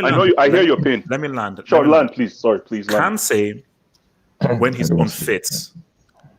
Okay, let's talk. When Kante's he's unfit, he's not at his best. Okay, Kante at his best, it is very insulting to my intelligence to put a young English dude just finding his way, even in the same stratosphere as Kante.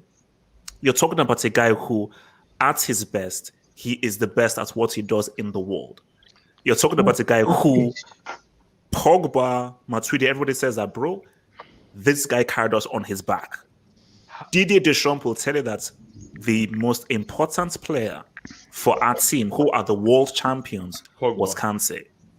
First of all, that's hypocritical from coming from you. Can I just finish my point because I didn't get to lay my point earlier? So my thing is that to now come and say that Mount this season, HH, don't go far from this season. This season that we're talking about right now, exactly. When Kante has been fully fit, this team, what the heck? So this team relies upon him. They rely upon him. So let's just add. I gotta go soon. Can we go? Oh, okay. Yes, talk to me. How did it become So. I mean, HH, you didn't listen to anything Blue Eyes said, but because I rest my case. Because he didn't compare the unbelievable career that Kante has to Mason Mount. I wasn't talking about the career. He was talking about this season. And this season, regardless of what you may be thinking, is this a fact that Mason Mount has been one of Chelsea's best players. Facts. And that's what Blue Ice is saying. But that's what all I'm Blue Ice- saying. And this is for a kid. This is for a 21-year-old who is as green as they come. I don't care how young he is. 22. Haaland is 20. Foden is HH, 20. let me say Haaland something else to you. semifinals. Haaland is at the semifinals. HH, you said to me that I'm looking at this from Chelsea lenses. And I can say to you that you're looking at it because the first thing you called Mount is an English kid, from this young English kid. Yeah, you don't like Mount. So if you want to talk, we have to look at this on a very neutral ground. So let's talk football. Here we go. No. See, focusing on the game. Focusing on the game. If we're focusing on the Chelsea Real Madrid game, not Chelsea Real Madrid game, which we are focusing on. Yes, please. The best player was Kante, who obviously got the man of the match. Hands down. That's what I'm saying. You could say. Wait. And the other standouts were Rudiger and Pulisic, in my opinion. And it was Mason an Mount, amazing team performance. No, Mount was not a standout. That's true. Mason Mount had. Let me tell you what Mason Mount did. Mason Mount had what you call a submarine performance underground. That's what we want. We do not need. We only need 60% from Mason Mount. Mason Mount is a kid. I know. I can't go. The fact that we're talking about Mount and Kante in the same statement, I know. But for this young kid to bench a 90 million pound player in Havertz, how much was Kepa? No. How much was Kepa? Money No, doesn't I'm saying you can't use that. HH, you can't use that because Kepa was trash. I mean, we know Kepa is trash. No, but that's what I'm saying. But we expected. I expected. Listen, I expected Havertz. When I saw Havertz coming, I was so excited. I'm like, finally, Mount go day bench. I'm like, finally, oh boy. No, but boys. But one thing that you're doing that right now, matters? One thing you know why price matters, because Bruyne is playing right now. So you should know that big money signing thing, it's really it's really part of the game. And he shouldn't be rude. Wait. One at a time. Yasir, talk to me. Yasir, talk to me. So, okay, when I was watching this game, I'm a Man United fan. Let me just say that right now. I could care less about Chelsea Football Club. All right? I'm just gonna be honest and speak the honest truth. That midfield of Casemiro, Modric, and Kroos was dominated by two midfield players, and Mason Mount and Kante.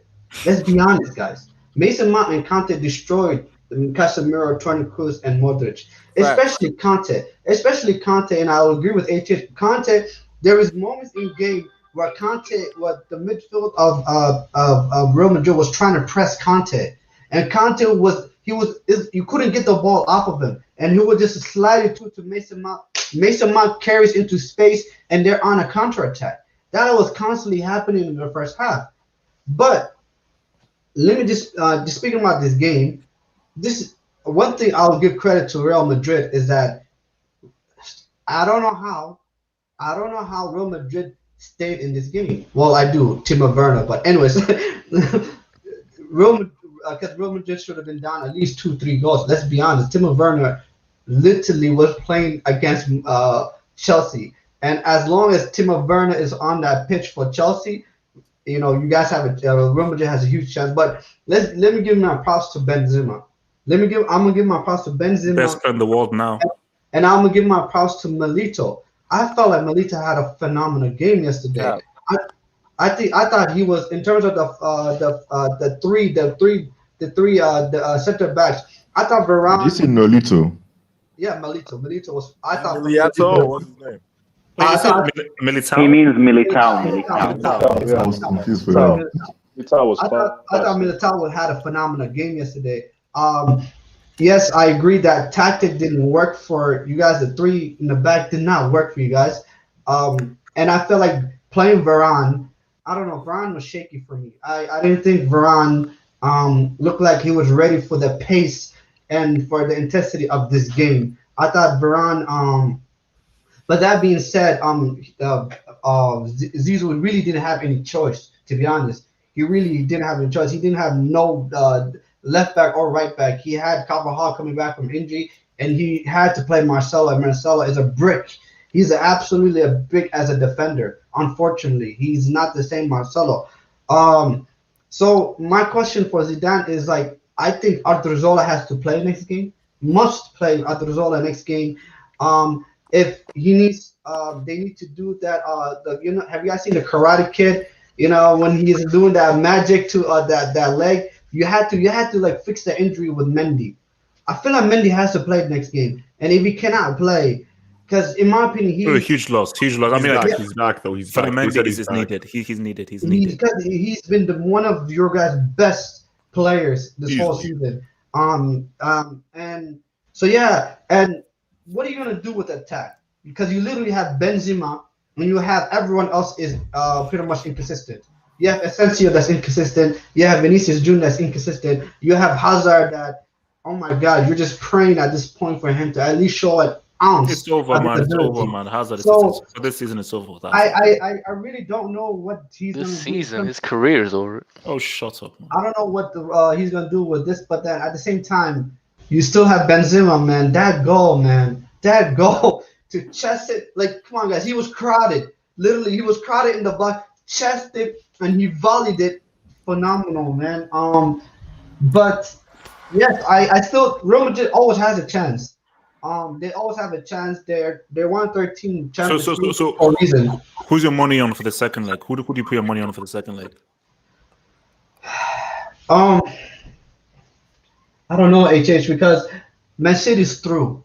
So Man City's through. So Man City's waiting. So it's all. So do I think Chelsea's gonna come through, guys, because I think we're gonna have an all English. Because as much as I want Real Madrid to come through, I can see the same thing happening again. Like, Conte is obviously the best midfielder. Like Modric, Kroos, and Casemiro. Let's be honest. This is literally what Manchester City did to them last year. Manchester City did the same exact thing to this midfield three, and they just couldn't cope with it, with the physicality, with the pace, with everything. And I just feel like when you look at it, I mean, when you look at it, they just have a better midfield. They have a better midfield. They have better pace. They're younger. They're quicker. They're playing with their fearlessness. They have more attackers. They could come off the bench. Real Madrid. I mean, if Zizou goes through, man, it's just gonna be juju because I cannot see how Real Madrid goes through. Chelsea are just too strong, physically too strong. Just everything they're just better. Okay. And then before I go, we gotta give props to Tuchel. HH. We have this guy. We almost forget that this guy was sacked by PSG, more like LSG, and this guy is in the semifinals.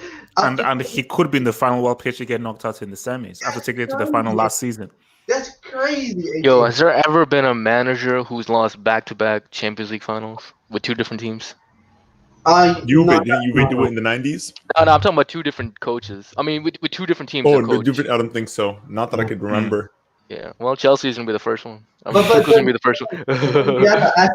you got to ask Chelsea to beat Manchester City again.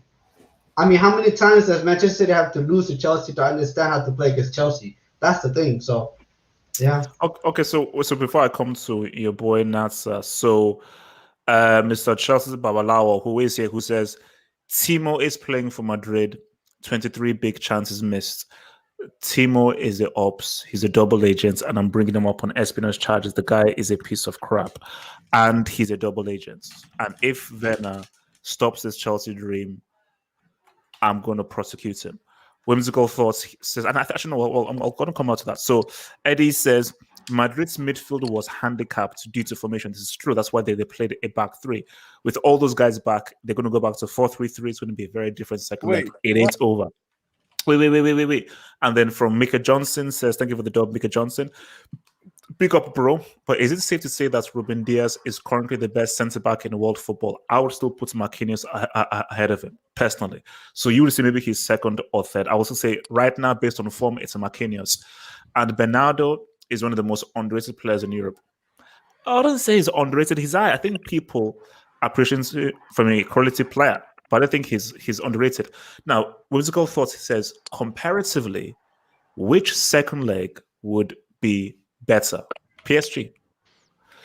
Because of what PSG needs to do and how that first leg was, you really expect them to come in and say, "What's up, man?" So, I will say that the second leg of that is going to second leg of Real Madrid and Chelsea is still going to be pretty cagey. Yeah, Real will now come out, but it will still be pretty cagey based on how Bro, Chelsea if play. Double H, if you look at the quality of players, the PSG City the team are so much better than Madrid and Chelsea. Yeah. And also PSG are down. So PSG know that they need like 2-3 goals to come. So PSG will come out and really try to attack. So let me come to Nathan, man. Give me your thoughts, bro. I just wanted to say thanks. I have to dip. Want to say thanks for having me, and please don't bench me because of Mount, because I want to come back. Please, I beg you.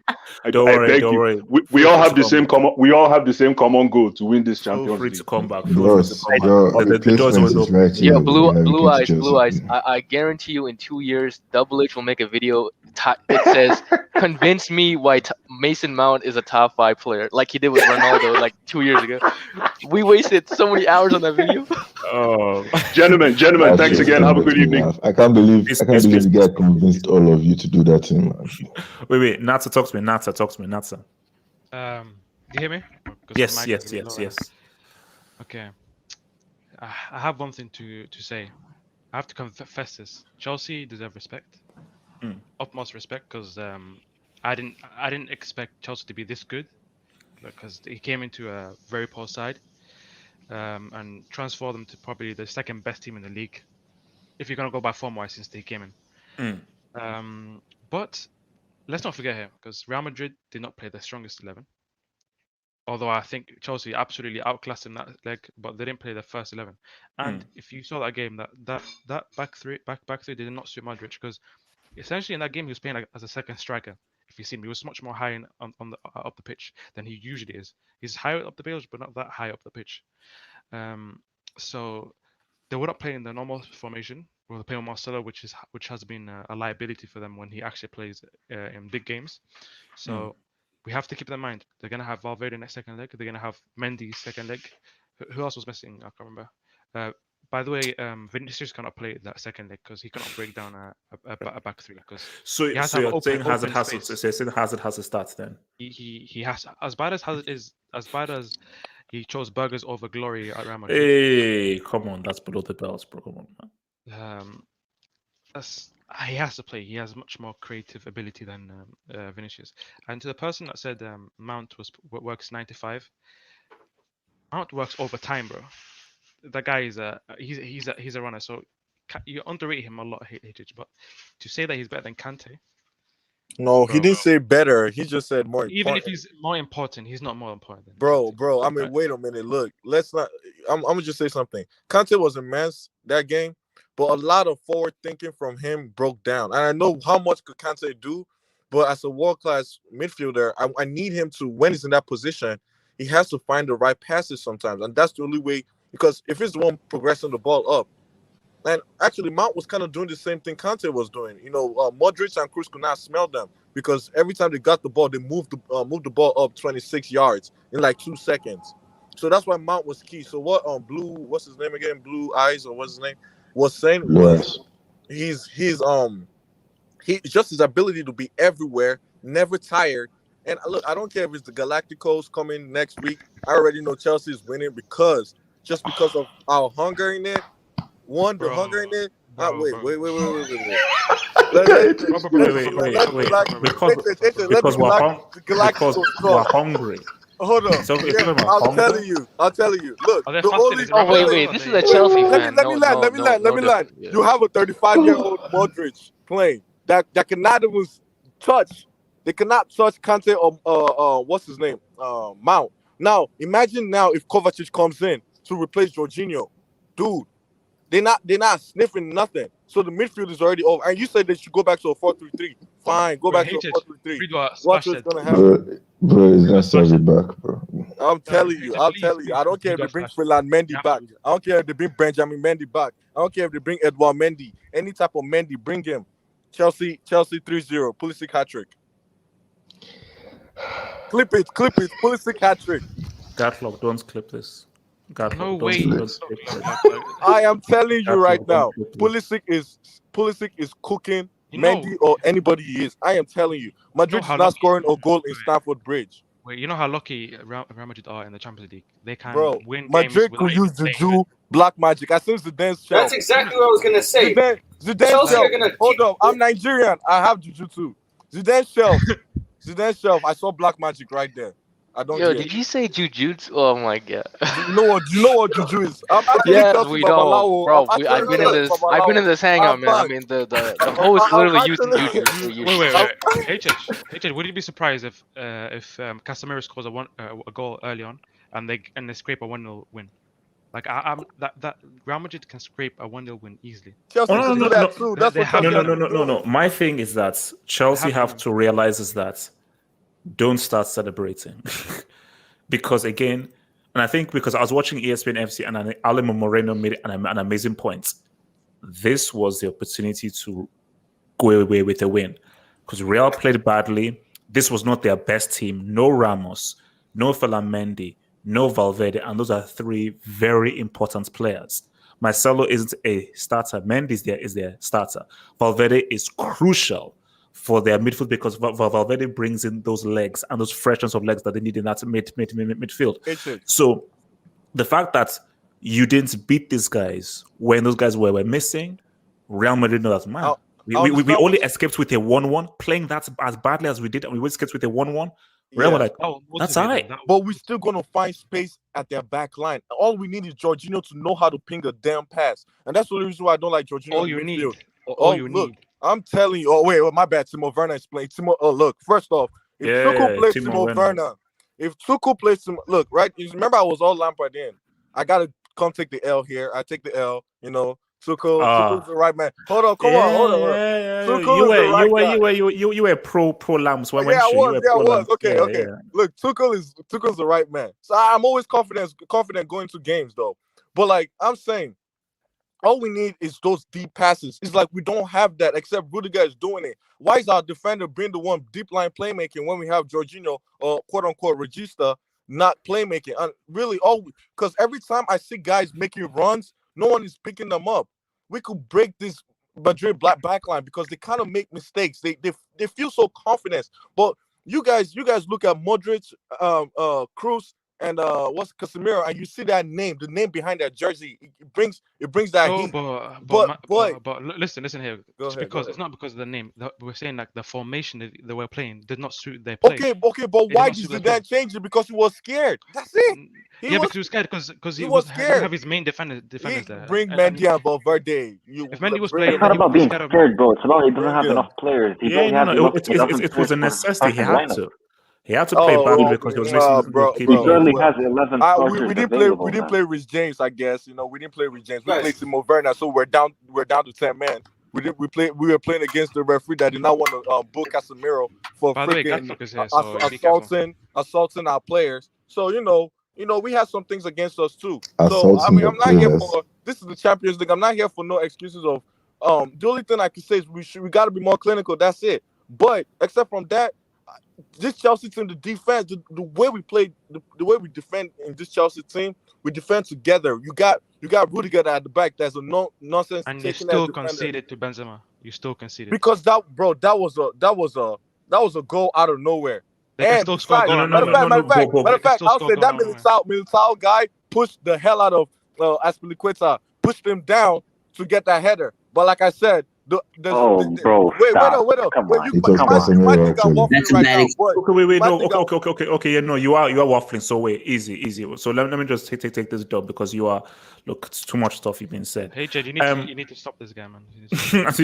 I just did. So from Quarterly Awesome, thank you for the Quarterly Awesome. It's a cause for celebration. This is from Quarterly Awesome. It's a cause for celebration if those LSG losers and those corrupt Real Madrid, formerly UEFA Madrid, doesn't make the final. Pep is on a mission to prove everyone wrong. Costa, thank you so much for the dub. Thank you for the dub. Now, Costa Awesome, you have to realize that is a Bayern fan. And again, he says, so it's a cause for celebration if those LSG lose and those corrupt Real Madrid, formerly UEFA Madrid, don't make the final. Pep is on a mission to prove everyone wrong. Now, here's the thing, Costa Awesome, and I'll probably take this to the panel. I believe that one half of your dream is true. LSG. I think City are in that final. So, boom. Now, in terms of Real Madrid, see, LSG losers. Let's look at that second leg. LSG showed up in that second half. It was just not on ours, but the fact that at home you couldn't respond to when City went 2-1 up, and then you ended up with getting a red card, and Neymar and Mbappe did nothing. I'm sorry, that's messed up. Yo, That Double is H, messed up. That is LFG. Someone correct me, but has there been any comebacks in this Champions League? I don't You- think there's you- has you any mean this year? comebacks. Yeah, this season. I don't think there's been any. Comebacks? Yeah, comebacks. No. So, yeah, I you, don't. so you mean in the knockouts? Yeah. Like first leg you're losing, second leg you come back and win. And you Because Porto won that first leg. Chelsea won the first leg. Technically, Juve came back, but yeah, this went off. That shows your fans make a whole difference, AJ. Yeah, Fans I'm pushing. telling bro, I think this tie is done. Yeah, like it's no this PS. You know, this is the To be PSG. fair, City are used to playing in a quiet stadium, so it makes sense. Facts.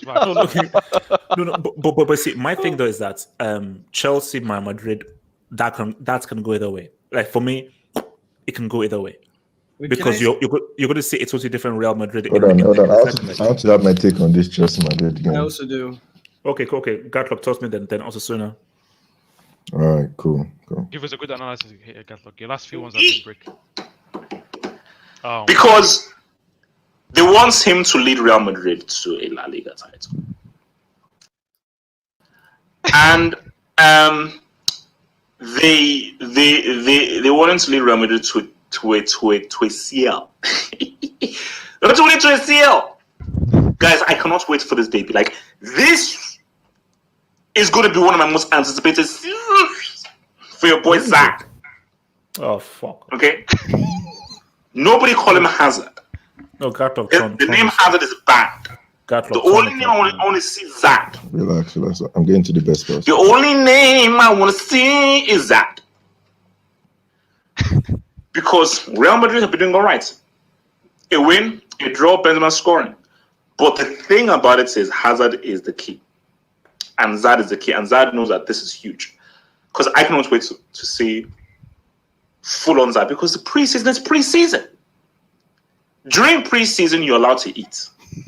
I don't know what non-football watching people out there have no understanding of what preseason is. Preseason, you're allowed to eat. Wow. You're allowed to be big. You're allowed to be fat and everything. It doesn't matter because it's preseason. Preseason is where you just chill out. Wow. Okay? When the season starts is when you're now required to be of a high standard. And that is what Zad is going to do. So, going to do, huh? Okay. I'll just leave that there because, bro. Who could predict all those injuries, bro? Come on, no one could predict all of those injuries. Thank you. No. A fully fit Hazard is better than Messi, and I hold to that. But there you go. I'm a Double H. What is a fully It is a fit Hazard? jinx. Is That's there the an point. answer to that question? Gatlock, talk about the game. Gatlock, talk about the game. Fully fit Hazard better than Messi. Talk about the game.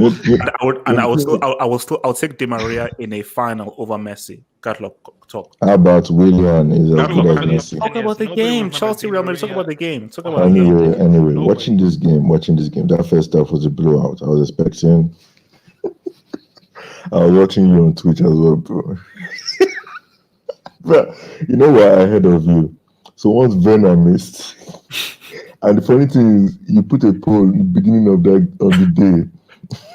Do you think Werner is going to miss an open goal? To be fair, that was an open goal. It was an open. Yes, it was.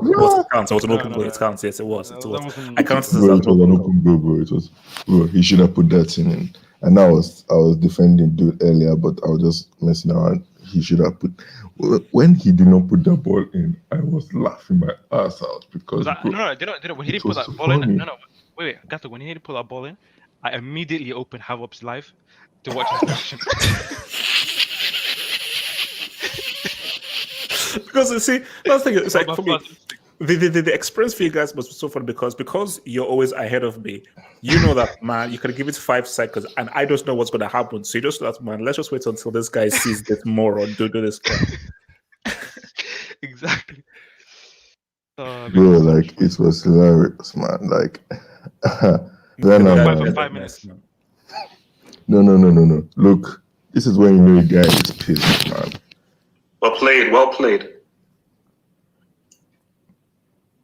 Okay, boom! Werner, I'm begging you. Werner, make the angle. No. Pulisic. Oh, don't. You freaking bastard, man. Oh, you stupid idiot. You bastard. You absolute bastard. You idiot. You bastard. The guy's, he's the absolute idiot. You stupid man. You stupid man. You stupid man. Can you now see why this guy is classic? This guy is borderline scholar. Why would you go for the shots? No. You see, and that's no. See, that's what makes this guy so messed up. You know you're crap. You know you're bad. This is a tight angle that even prime Cristiano would even find hard to score in. Pulisic was right there. Just put the cuts back. Why? See, he went for the shot and then he was like, sorry, man. But Sorry, man. you got angry at him for not going for the shot against West Brom. You got angry at him for not going for the shot against West Brom, for passing to Mason Mount. So maybe he heard you and was like, you know what? Let me prove to HH I can do this. Obviously, he didn't. And I thought Abdullah was the person that called somebody a bastard in this hangout. Bro. So yeah, basically you can blame HH for that miss. Anyway, to the actual game. Look, the game was good. It was solid. It was actually entertaining.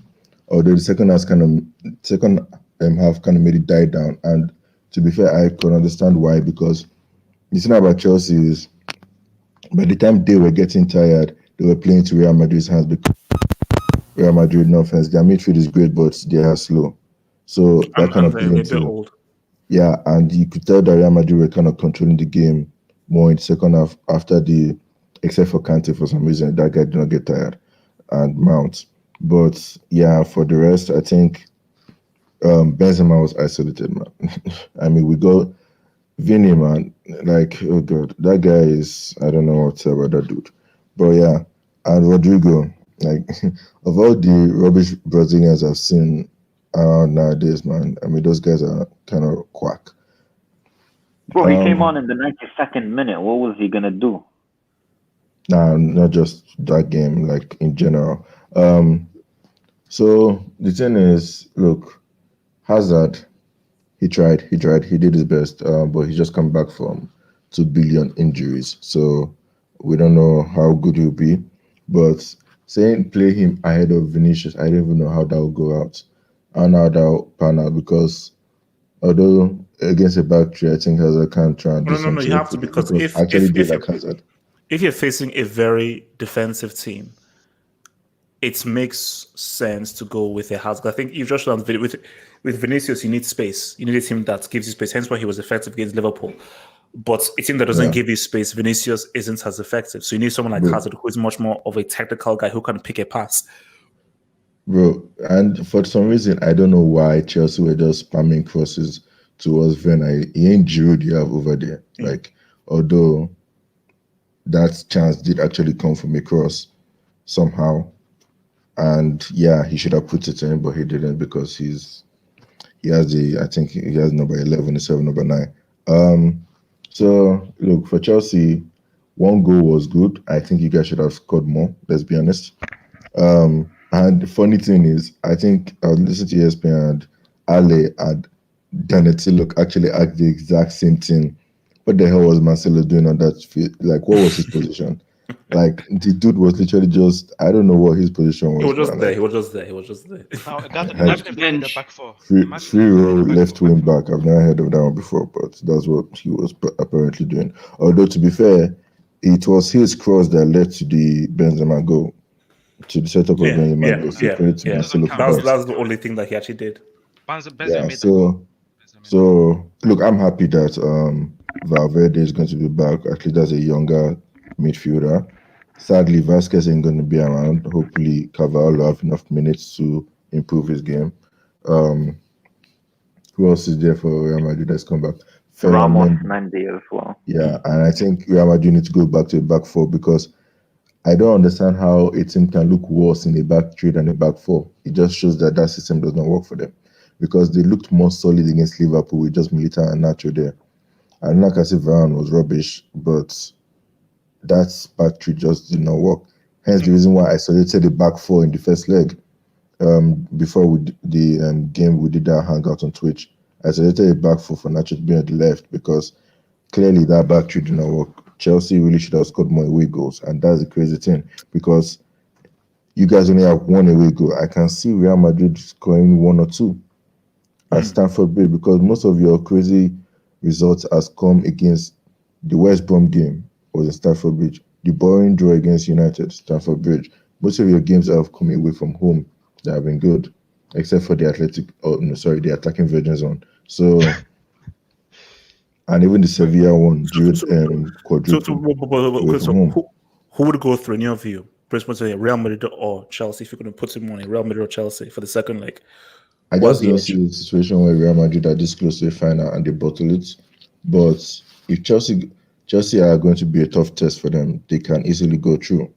But I just don't know. I can't count out Real Madrid this close to the final. That's just me. I just can't count them out. Not like Chelsea are rubbish or anything. It's just because if this was like the exact same 11 with a different crest on their name, like let's say if it's Barcelona or PSG or some other team's name there, I would have said, okay, yeah, Chelsea will go through. But just because it's them, and that's the only reason why I think Real Madrid could still do this. Okay. Can we have an Can I say something? Okay, wait. Actually, no. Let me come to Abdullahi, then then I'll come to you also. So just you guys have not spoken yet. So Abdullahi, Chelsea, Real Madrid thought. The heck? Yeah. Can everybody hear me? Yes, we can hear you. We can hear you. Can you hear me? We need to have a conversation about Ibikunle Lemolena. Ever since I started watching football, I've never seen a player as bad as Lemolena plays. Someone needs to explain to me what is going on with Timo Werner. This guy was asking what kind of human being this is. What kind of identity human being is it? I don't know. Abdullah, do you not say this guy's not a player? He doesn't count as Naza, I don't know what to say about Timo Werner anymore. I have no word to say about Timo Werner. I don't know if I could rant, if I should rant, if I should. I don't understand Timo Werner anymore.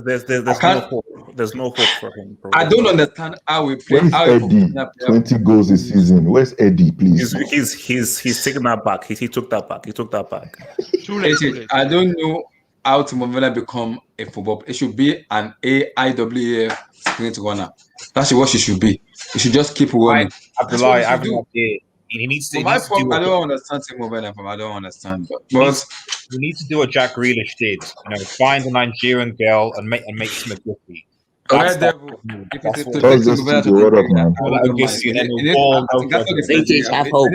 Washroom. I say washroom. A lagoon. And pray to the God Almighty to bestow His mercy, His grace on Timo Werner. Timo Werner is cursed. He needs prayer. He's a cursed human being. He needs prayer. I don't know what. Okay, move it from. Do you have faith that Chelsea can go through them based on what you saw? As a Chelsea, I'm confident. I'm confident in the team. I'm confident we will go to. I'm confident we will go to. Yeah. So what's people may say Madrid, but I'm confident we will go through. And I think people are underrating N'Golo Kante a lot. He has not. When people mention best midfielder in the whole world, top 5, top 10, people doesn't put N'Golo Kante.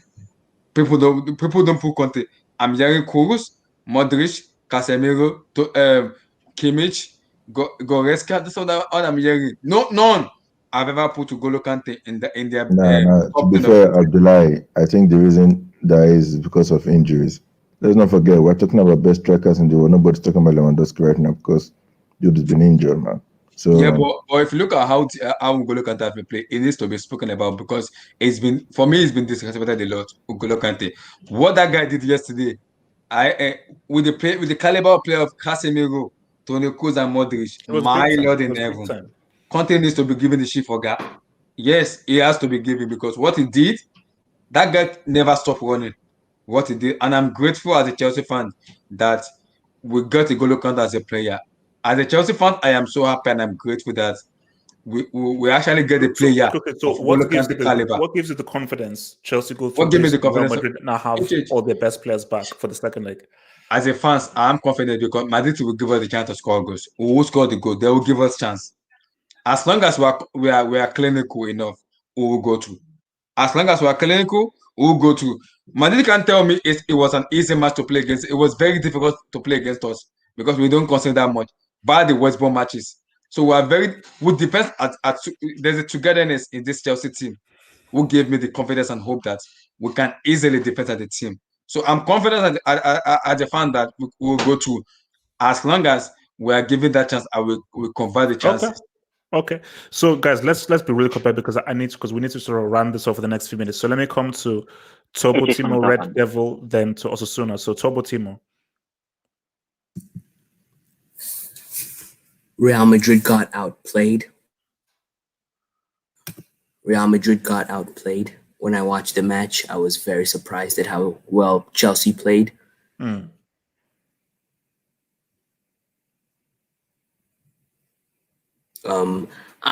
thankful that it only was one goal because that Timo Werner miss was bad. And HH, watch your mouth. Don't insult people like that. No. Of course I will because the guy's garbage trash.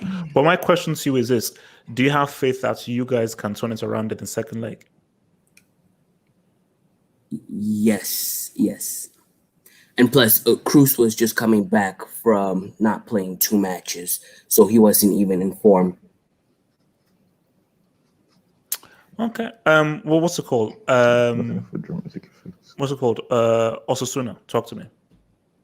Chelsea. So this scares me. This game reminds me a lot of Bayern versus Real Madrid in 2018, when Bayern totally dominated Real Madrid, but Real Madrid just got a couple goals, nice Marcelo goal, and Rafinha mistake. And in the second leg, what was his face? Ulreich made a mistake, and eventually it was 2-2. I think, and Bayern missed so many chances. I think they had I want to check right now. In total of both legs, they had 34 shots, I think. 22 plus 17, 39 shots over 2 legs, and they had 3 goals. Because they just kept throwing. Lewandowski, that was the day that I said Lewandowski is not a top striker. Now, he's proved me wrong ever since then, but that was the day when I truly said Lewandowski is a brick. I didn't know what a brick was, but something like a brick. He was terrible. He missed everything. And so I feel like we are having very similar things about that. We have Timo Werner, who can be the Lewandowski of then. We have Cristiano not playing, which is the same as then because he was a no-show then. And so pretty much I can say this is very scary because Chelsea needed to punish Real Madrid more. They needed to punish them because, Real Madrid will just get 1 goal and they will shithouse their way to somehow winning it 1-0. You just know it will happen. And that scares me because I don't want these guys in the final. Nah. I can't have that. So, but I think really what it all comes down to in the end, because I think Chelsea should win it, but just Real Madrid can shithouse it. I think it will have to do in the end with who goes through in the first semifinal, because the other semifinal is being played first. I believe if PSG go through somehow, Tuchel will be motivated. He'll be like, "Hey boys, this is my old team. We have to go," and he will be motivated to go against them in the final. While if Man City go through, Real Madrid will be more inclined to have more motivation because they will think, "Hey, these guys have Pep. We hate Pep. We don't want Pep to win." Chelsea have already beaten these guys. They don't have any beef against Man City right now. So I think that will just be more of a motivation thing. And in the end, that's going to decide who goes through in that second leg. Red Devil, round us up. Talk to me, Red Devil. I haven't spoken to it. Okay, Red Devil and then Mo. Red Devil. Chelsea, Real Madrid. Okay, first of all, congratulations to City and Chelsea reaching the Champions League final. They're very good. It's just they're good, very good performances. They got their away goals. I mean, just Ahmed. I don't know what Ahmed. I was expecting your team to do something, man, and now like I'm starting to panic because I can't have City and Chelsea. This is the worst case scenario predicted. Yeah. You lose either way. You lose either way Yes, because I like, lose even so. if Chelsea win, then I rule. If City win, that is your rivals finally getting their CL. Yeah, so it's getting peak right now. So you'd be surprised at the length I'm going. I'm meeting Ollie's Juju doctor, whatever it is, in Scandinavia. I'm booking those tickets and going. I'm saying we need to like sacrifice whatever goat, whatever sheep, whatever it is that you grew up there to make sure that this doesn't happen because I need PSG and Real Madrid to do something in the second legs. And they still can. But I'm begging Mbappe and Neymar. I'm like, if you're saying these guys are world class, Mbappe and Neymar, then they have to do something. In that City game, like I don't want to hear. Red Devil, it's over, man. It's over. That doesn't matter if they get fluke goals, man.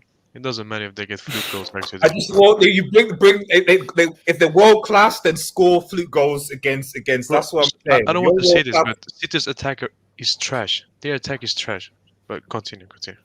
So, and then as far as Stop being salty. Stop being salty. Wait. Let him land. Let Red Devil land. Let him land. I'm very salty, by the way. So hold on. Good luck, Red Devil, and guys. I need to bounce. Peace out. Take care. Peace. Yeah. So because I was just briefly coming for as far as PSG, so fair play to them. Mbappe and Neymar need to do something to stop this in next leg. I'll leave it at that. And also it's interesting just regarding Foden and stuff like, and I think I said on one of my previous streams, like what happens if Foden balls in the Euros and obviously wins Champions League, Premier League? Is this again a thing like he might be considered for potential Ballon d'Or nominee? Just putting that out there. So if he scores in the Champions League final and then he does something with England, gets to semi, there's possibly an argument, for that. So just saying. Although, and conversely, if Kante, for example, contributes well in a Champions League final and then does well for France, could he be considered a Ballon d'Or nominee as well? So potentially, so there's the two sides to that. As far as Chelsea, because we're talking Chelsea Madrid goes, as far as Valverde's going to be back, is Ramos going to be back as well? Who are the injured players? Possibility. So basically, Mendy, Valverde, and possibly Ramos. Okay, fine. Okay, so that gives me a bit more confidence. Although obviously Chelsea did press the life out of Real Madrid in the first leg. Although again, essentially, Real Madrid is they're relying on experience. Some of the players come back from injury. And obviously, I think Valverde in their midfield will help them immensely. And just Benzema, because that goal from Benzema to equalize it was just, sweet. It was just sweet. It was just typical, carrying Benzema. But at the same time, Chelsea's defense is good. They have the advantage, and unless like they capitulate and get like a red card somehow, I think they've got enough to hold. I guess it depends on what is the approach that Tuchel's going to take. Is he the type of manager that's going to be like, right, let's go and get a goal, and that should basically see the game out? Or is he going to be like, right, let's be cautious. We can give Madrid the ball and the initiative and wait. I don't know how Tuchel's really going to play it really, because when I've seen him in second legs before, he doesn't really tend to go out. Like even against Atletico Madrid, I think in the previous game, the second leg, it's not like he went out initially to attack. So I don't know how he's going to play it, but I'm going to lean towards Real Madrid just because they have to. Because I can't see Chelsea and City in the final. They have to do something. All right. Jack, So I'm going to leave right now, but I'm just going to say one thing. You said Foden. If Foden wins the Champions League and comes clutch, if Kevin De Bruyne wins the Champions League, give him the Ballon d'Or. That's all I'm gonna say. Yeah, but Belgium aren't going to do anything. I don't care. I don't care. Wait, so he's winning the Ballon d'Or for being a ghost and then making a cross. Not you said you were leaving. Thank you. I didn't know you can win the Ballon d'Or for being a ghost. But continue. God forbid, man. Mo, talk to me. Mo, and then we're out of here. So tonight I went out for dinner, to break my fast with my friend, and I was like, bro, that Benzema goal, we were talking about the game, and he was like, bro, Benzema is basically like Giroud. And I was like, what? He's like, all he does is score one now here and there, just one moment scores, and then he disappears the rest of the game. I was like, bro, are you even watching the game? because what this man has been doing for this team is unbelievable. Honestly, I couldn't even argue with my friend because I don't know how to respond to that. I was like, "You're just an idiot." So, in terms of the game itself, Chelsea played. Chelsea surprised me big time. First of all, I wasn't expecting them to be that attacking, but when I saw the lineup and I saw that Aspilicueta was playing at right wing back, I was like, okay, Tuchel is going to park the bus here, because that's what you would, like, looking at the names on the team sheet, that's what you would assume. But no, they surprised me. Like, right from kickoff, they just all pressed. And I think Tuchel knew, like, he's watching Real Madrid and he knows these guys are tired. These midfielders are exhausted. There's something we can take advantage of there. And just the way they pressed Conte, oh my God. I mean, I was expecting him to come up big defensively, but I didn't think, like, he would carry the ball so well. Like, Yeah, there with would the be ball, three yeah. guys. Yeah, it was Yeah, big. It was big. like 3 guys around him and he just muscled his way No, that's through what Kante is somehow. not a joke. Kante is not a Not, freaking joke, man. not at all, man. And I think, like, everyone's talking about the job he did on Modric. I think he did an excellent job against Cruz, more so than anyone else. Like, he closed every single passing angle on Cruz. Like, Cruz couldn't put a through ball to save his life. Real Madrid were ordinary at best. That was not a good performance. They played better in the second half. I think in the second half, Real Madrid, they didn't really go for it. Like, they just, like, had negative possession, basically, where let's just keep the ball, see the game out, because it's not going too well for us. So let's just see out the game, run down the clock. And that's what they did. And it worked. But with the injuries coming back, Mendy, he's not going to give you the same space Marcelo gives you. Valverde will give you that energy in midfield. Ramos will not make the same mistake Nacho made for Chelsea's goal. So that was a big mistake by Nacho for Pulisic as well. Militao was unbelievable, by the way. Conte was the man of the match, but Militao was close. He was unbelievable. I think Real Madrid, if I were a betting man, I still think Real Madrid would go through. And here's why. Like I said, Chelsea had a near perfect performance and Real Madrid were ordinary at best, and Chelsea still couldn't win. Real Madrid still found a way to keep it level. Now Zidane has a better tactical understanding of Tuchel and Chelsea. He has some of his best players coming back. He can go to a formation that he likes, the 4-3-3. And I think Hazard has to start. I think, like, on Sunday, I said Hazard has to start, and people you almost bit my head off, HH. But he has to start. Like, he has to go with a 4-3-3, Hazard on the left, possibly either Asensio. I think it has to be Asensio, which is the only option on the right. Mo, I've already told H. I've said if Eden Hazard scores the goal that knocks out Chelsea from the Champions League, we're getting a part 2 of the Zard documentary. We're getting a part 2 of the Zard documentary. No, but wait. And also, Red Devil, if I do that, then I'll have to contend with, like, the neo-Nazi skinhead Chelsea fans who will try and hunt me down and so forth. So I've got to be careful with that. So. Yeah, but anyway, I really think, like, the hate on this man has to stop, man. Like, HH, you've become a Hazard hater too a bit. You keep saying he's done. Like, have faith, man. Have hope. Have hope. He's gonna come back. He's gonna come clutch in the second leg. The name is an irony. The name is an irony, but continue. He's gonna come clutch in the second leg. Watch, and I'm gonna clown you guys all because I'm the only one who seems to have faith in this guy. So yeah, you guys remember when I say that PSG will win 3-0? Remember this: Hazard will come clutch in the second leg. He might not score, but he'll be the key. All right. So yeah, that's Dilton, round us off, get us out of here. Man, HS, I'm so disappointed with what happened today, man. Like, I'm at work. I was at work. I watched the entire first half. I'm like, okay, PSG got this, because I had to get back to work. I was on my break. I watched it. I'm like, and when I saw the score, I'm like, the heck? Like, bro, like, they turned into LSG, bro. Like, I don't understand this club, bro. Like, I don't understand it. But credit to City, though. They took advantage of LSG. Bro, oh my goodness, bro. If this guy Guardiola wins the Champions League, I am finished, bro. I'm surrounded by Wilson, it's happening. Bro, because Wilson, it's close to happening. I love Chelsea, bro. I respect Chelsea, bro. But you have to let us win, bro. Because I don't trust Chelsea to beat City in the Champions League final, bro. I don't trust you guys to beat those. Bro, we cannot let this fraud into a third CR, bro. No, Wilson, for the first time in my life, I'm genuinely scared. After I saw what happened, I'm genuinely scared because, like, as I said again, it will be the most difficult stream I've ever done. Oh my! If City wins and Pep, and I see Pep's face smiling with that trophy, because it'll be a tough stream. Like, It'll be a very tough stream.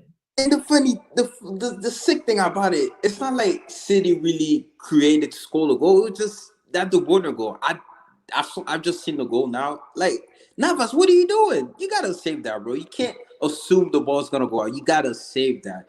And that Mahrez goal, well, it was a free kick. I don't really blame Navas for that one, but man, I guess it was just City night. And as for the second leg, I don't know how PSG does play better away. I don't know if you guys know this.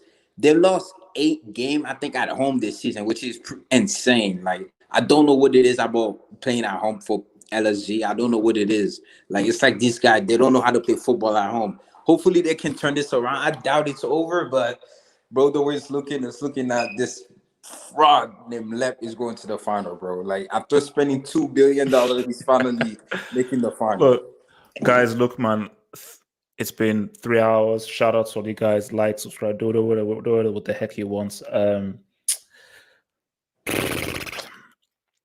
What can I say?